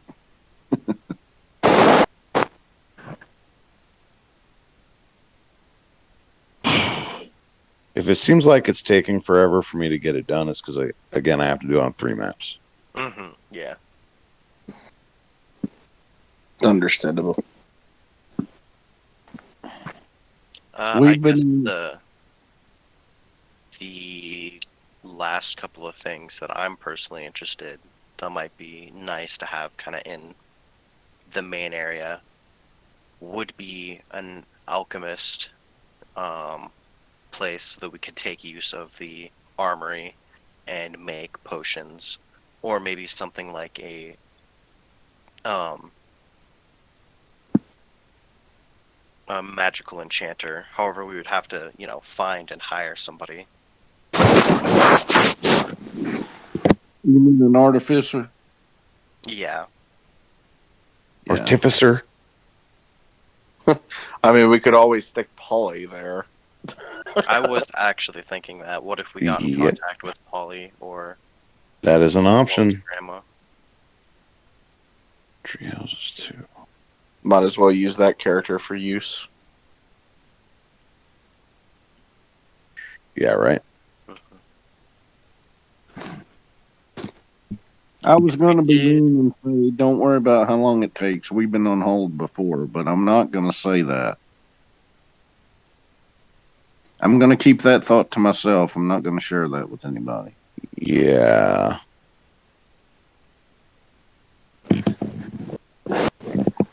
Damn. See, this one comes with a basement, but I don't have like a basement level map. God damn it. We at least got in mind that we got a vault. No, I meant the tavern. Oh, never mind. I guess I can do that later. Josh, quick question. Yeah. So the alchemist lab, it says that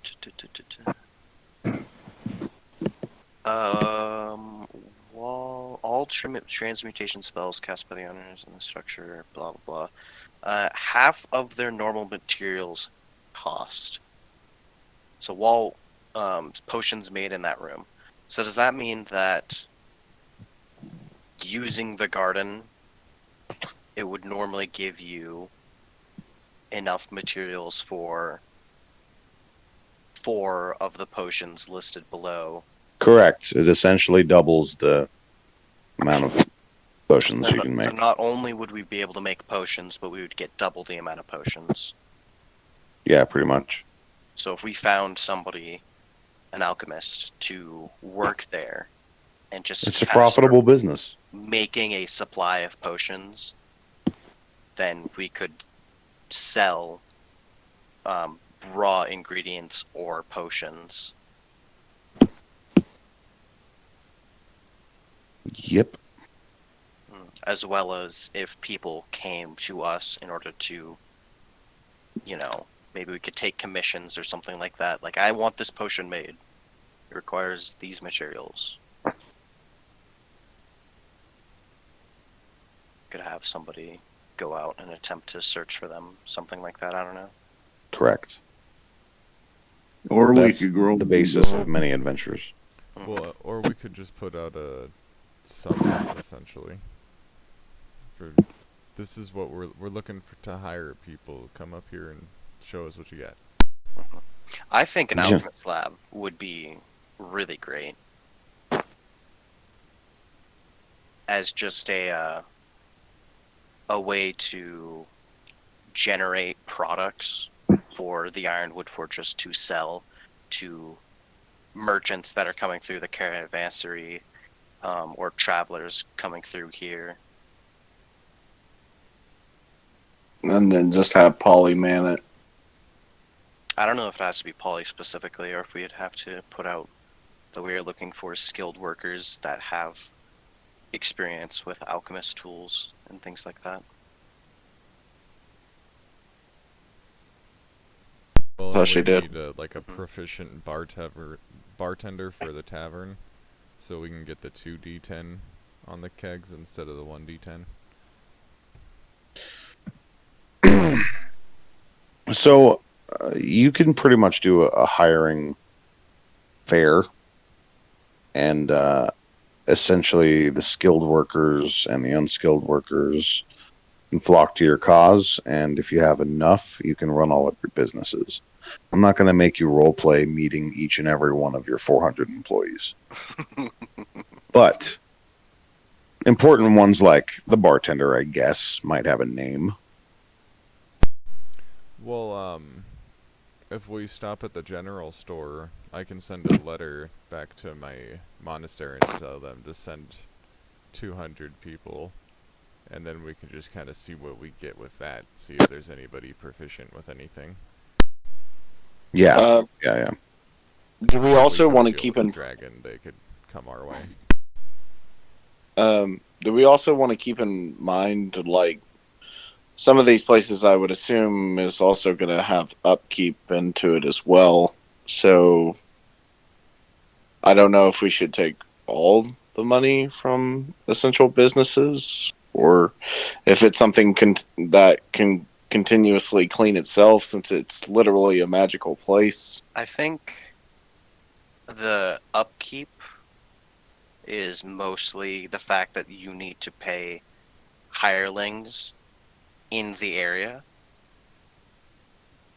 Well, I mean, like That the would be- person that's hired to be the alchemist, whatever the profits are on that, their salary would come out of that, and then anything left over would go to the keep. Mhm. Oh, okay. That would be So- kind of like As long as their payroll is met, say, we'll hire you for 100 gold a month or whatever.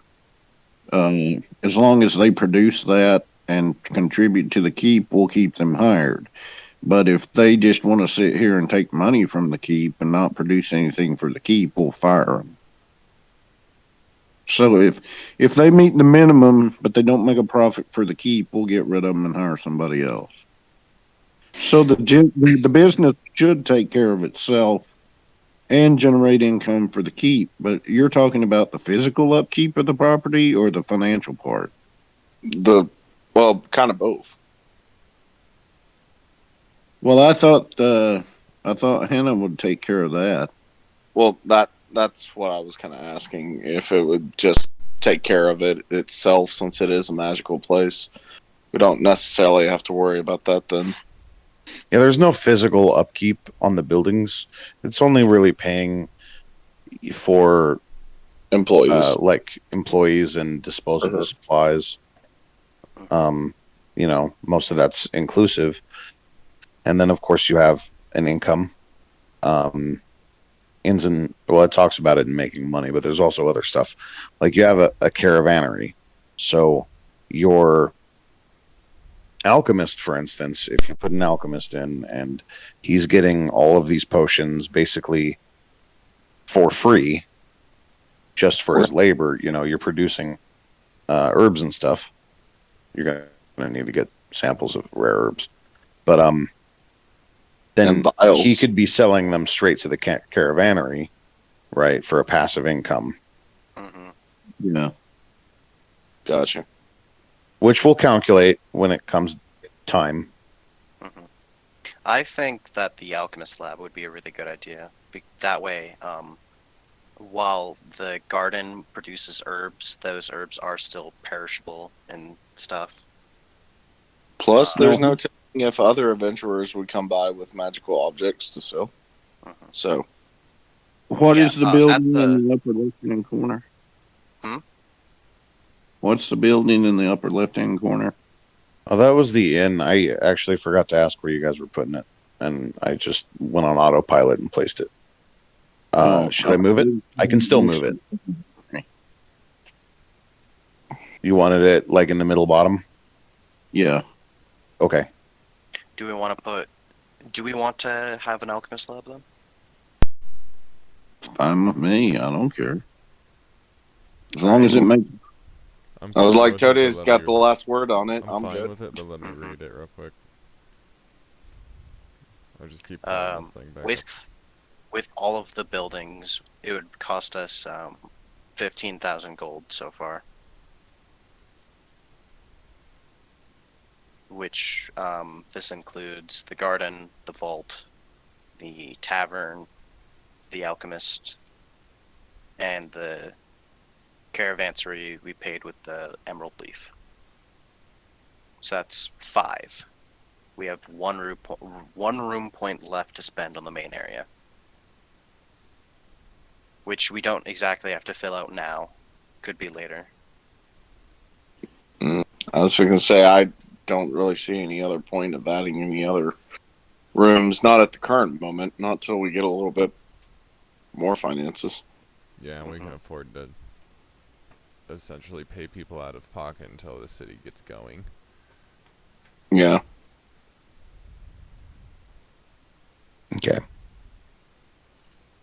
So, not doing the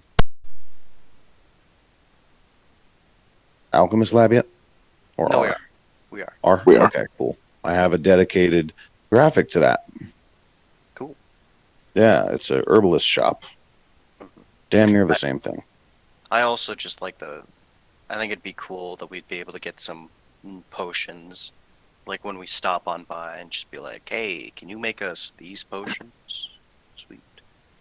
I'm sorry, my OCD is taking over here. How about we put the herbalist shop where the caravansary is and just scoot that over one square? Just shift everything to the right and put the herbalist or the alchemy lab there, the herbalist thing, right there by the garden.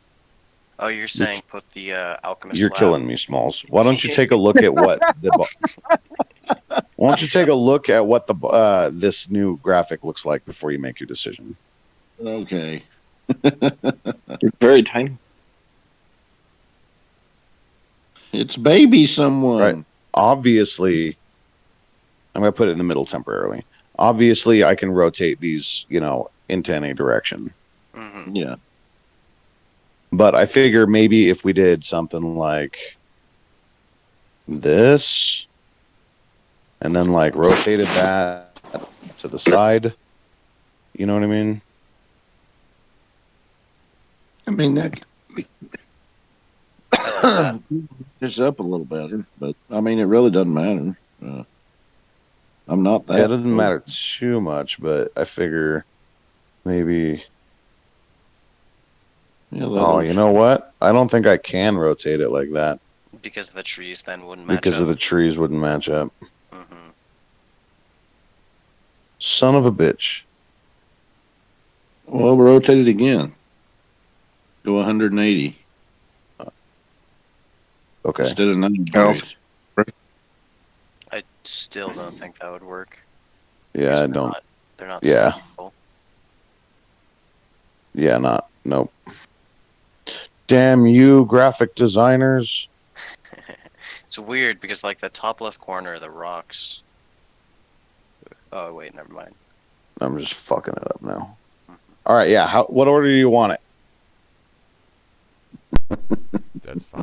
No, where isn't our tavern gonna? I want the tavern down there, and then the nature's shop on the right of the building, and then we'll just leave the top empty for now.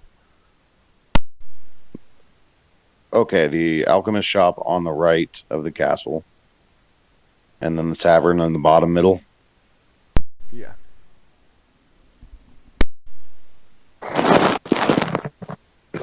All right. Okay, what did I do? Okay. Come on now. There we go. Yay. Yay. All right. That'll work. Sweet. So, All right. where are we putting the relay for the phone system? Yes. So, anyway, lightning strikes Ascites in the middle of the tree. Crazy. This place is cursed! All right, so we're left with 11,000 gold. Cool. You want to just do a split for now and whatever? I was thinking we could probably leave 1,000 gold just in the Vault. yeah, for now, and that would probably last for quite a while in order to pay for most things, and also Wages. Yeah. from here, I guess our next steps would be to start looking into the dragon and start figuring out how to move from there. Yeah, because I'm not going to lie. It's going to be really awkward if you go back to Salmon's Run without those dragon eggs. I thought it was a wyvern at first, which is why I was like down to agree. Yeah, I was trying to be as clear as possible. Like the big dragon eggs. Uh-huh. Someone wants them. So, we're going to split the remaining 10,000, so we'll have 2,500 apiece on the gold. To be precise, everybody gets 2,641 gold pieces, 5 silver pieces, and 7 copper. You said I'm 5 going to give. Yes. You were saying something, Ascites? No, I was just confirming the amounts. 5 silver and 7 copper. Mm-hmm. Okay. And Dirk is going to give Bergrat 600 gold. How many months' work is that? Oh, well, Dirk did say the more that he works with him, the more gold he's going to get. So, That's, I don't know. It just depends how much more gold Dirk gets. that is 30 days because he's a berserker? So a month. Yeah. On top of what you've already paid him. Mm-hmm. But he doesn't see it that way. He's just like, great, cool, more money. Awesome. I guess we'll stick around for a little while. All right, everybody. Any pressing matters? Nope. But I'm getting real thirsty, so hurry up and find a bartender that can brew something, huh? All right, everybody, marvel at my genius. You see the map as it is right now. Fortress level 2. Cool. Fortress level 3. Cool. Ooh, I like it.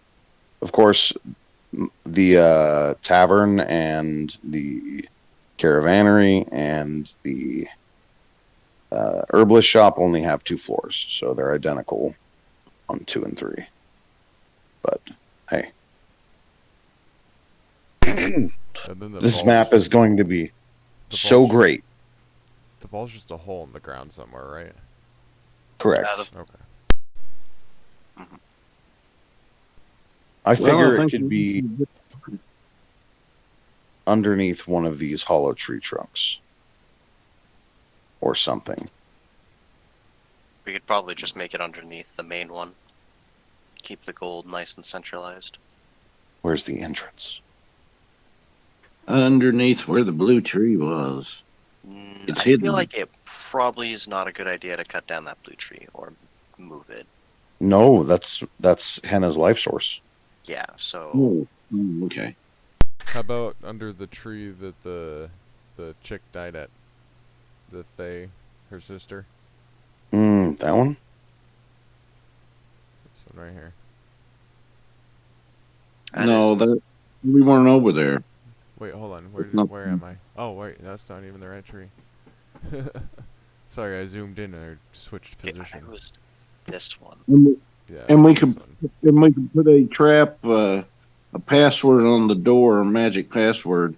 Please hold. We have So- that lock of trickery. But how do we Yeah. open it? I keep Probably. asking. I'm assuming we have the key for the lock of trickery. You do. We've gone Yeah. over this. Okay, yeah. Okay. Yes. See, okay.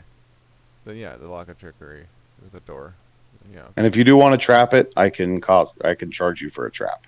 There's actual trap like rooms So- and things like that. I'm just gonna assume like most of our loot notes are gonna go in there, like just most of the stuff that's here that we still actually have with us. If you want me to, I can iron out our loot notes and accurately describe things that are like in the bag of holding and things that are not in the bag of holding. Yeah, I'm not that worried about it. I would have to have access to people's character sheets so I could reference like, okay, this item this person has and things like that. I don't have any immediate plans to steal from you, so Mhm. it's okay. All right, so check it out. If you want a hidden vault, well, the hidden feature costs 5,000. If you want it trapped, that is going to cost you extra depending on what kind of trap. It ranges from a falling net at, a simple pitfall to from 1,000 gold all the way to like friggin' rolling, spherical boulder trap for 4,000. I'm not including the Sphere of Annihilation on the list, so Oh. But that How one's about most interesting. how about high explosives? I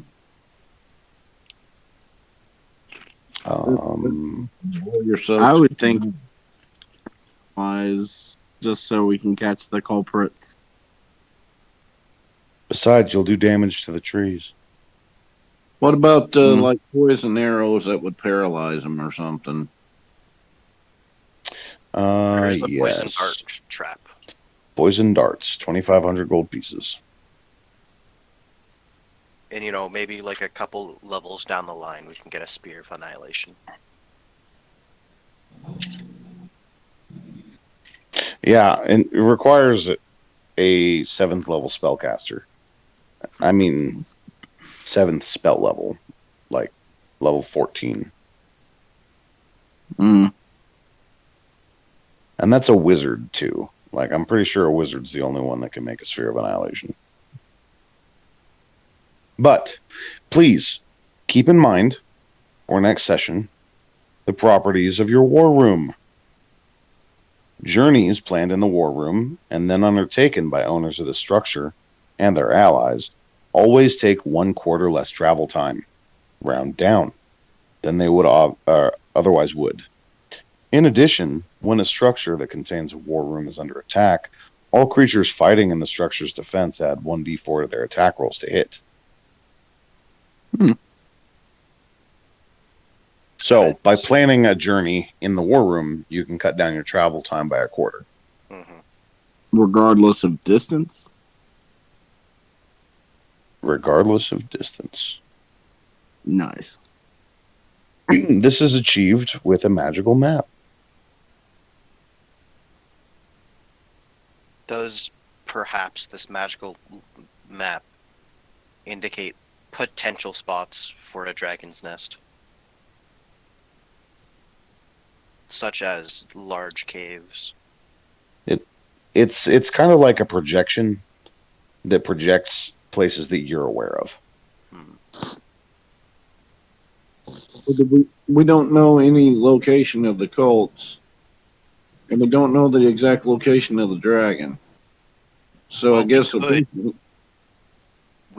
starting ahead. point was this area was near by my my hometown. Okay. So we could go there and see if they have possibly set up an outpost or something in the wreckage of it. As well as get revenge. And what kind of dragon are we looking for again? I'm not sure. It Because I was was not. just wondering. This Most is people- not a traditional dragon. Most people that have seen the dragon have died. Yeah, I was just wondering what its flight range was. The entire continent. Yeah, when it wakes up, it tends You to know, in wander the one continent. day, What? you can fly the whole continent in one day. Oh, negative. It has, I guess, normal dragon range. It's just a very powerful dragon. Hold on. Allow me to look something up real quick. Well, if we start at your hometown and we went in a radius, well, if we scouted your hometown and went in a radius from there, that would give us a serviceable area to start searching in instead of, It going. wasn't, to be clear, it wasn't specifically the dragon that attacked my hometown. It was the dragon's cult. Okay. Oh, okay. Okay. I see where you're going with that, though. All right, so Yeah. I don't know what this translates into, but this thing's got a flying speed of like 70. So I don't know what's the dragon's range. You know what? You're not an expert anyway. Why am I going through these troubles? However, tales of it have been heard in almost every country. This Yeah. thing seeks out magical areas and torments the people living there. Well, see, we joined from the fact that dragons have a specific interest, and anything outside of that interest, they're not going to get to. Mm-hmm. So it's going to be somewhere they can get to and return to safety, even though they don't have a lot to fear from a lot of beast folk. A dragon in the wrong place at the wrong time is very vulnerable. So, It's true, but if I were the dragon and I was looking for arcane magic sources, I would choose a location central to those particular sources of arcane magic. That's what I would do. Which And it has to be in this mountain range. So that gives us an area of searchability that we Hold don't up for have a to second. look on the continent. it's part of your intel states that it has multiple layers. So it can move about just as easy. Yeah, But this whole mountain range it's just hard to tell where it's at, where it's staying at right now, because there are so many places. The Slave Guild would not commission us to take up a contract that's on the other side of the continent, is what I'm saying. Mm-hmm. Yeah, we know it's on this yeah. mountain range. It's just That's this fair. mountain range. We could spend almost years potentially and find one But you are clever people, and I'm sure it won't take you years. Could we talk to Hannah and see if maybe there's others like her throughout the forest that she can maybe contact, or maybe has heard something or seen something? That's a Like possibility I haven't considered, a which is southern just as well.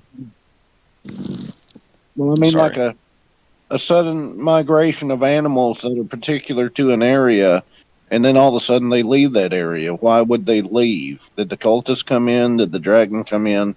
Something moved them out of their homeland. So that would also give us an indication of, oh, well, she heard about a group of bear folk that moved 100 miles to the west. Where did they move? And then go backwards from there.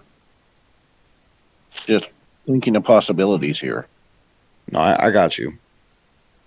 So we are just about out of time, but I will say that she does have certain nature-based magical abilities, but her major drawback is that she can't go very far away from her tree and has been locked inside for a very long time.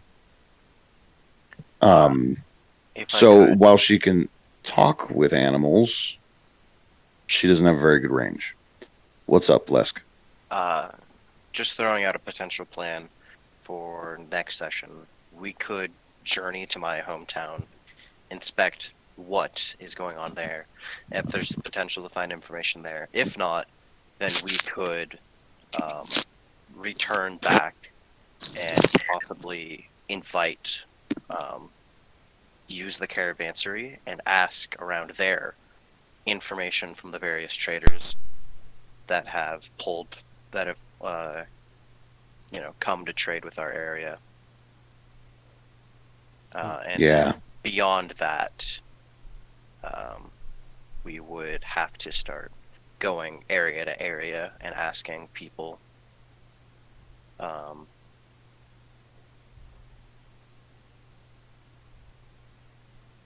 the people in the town knew about it. Obviously, the people in your hometown were destroyed by the cultists. The Slayers know about it, and they're all the way back in Salmon's Run. So we know we're within maybe 100 miles, I would say, at least. Nothing too much further than that. It shouldn't be that difficult to find. The more sources, the more ears we have, whether it's an animal, whether it's a caravan, whether it's we capture one of the cultists and torture them, feed them to a remoras or something. All these are valid options. I'm just looking at all the possibilities to find it the quickest, because if somebody fulfills the contract before us, we lose a big chunk of money. Yep. All right. Well, on that note, we're going to go ahead and call it a night. I hope to see you guys all next week at roughly the same time, give or take an hour. And I also hope that Sir Ethan Tate will be joining us once again, and a high possibility of Alex joining us as well. Tonight's broadcast of Call of the Beastlands was brought to you by A Tree and Tree. Your calls will never get through. And remember to submit your art to our email address, callthebeastlands@gmail.com. Do it. This is lasting until the new year. Thank you, and good night. Bye. Calinita.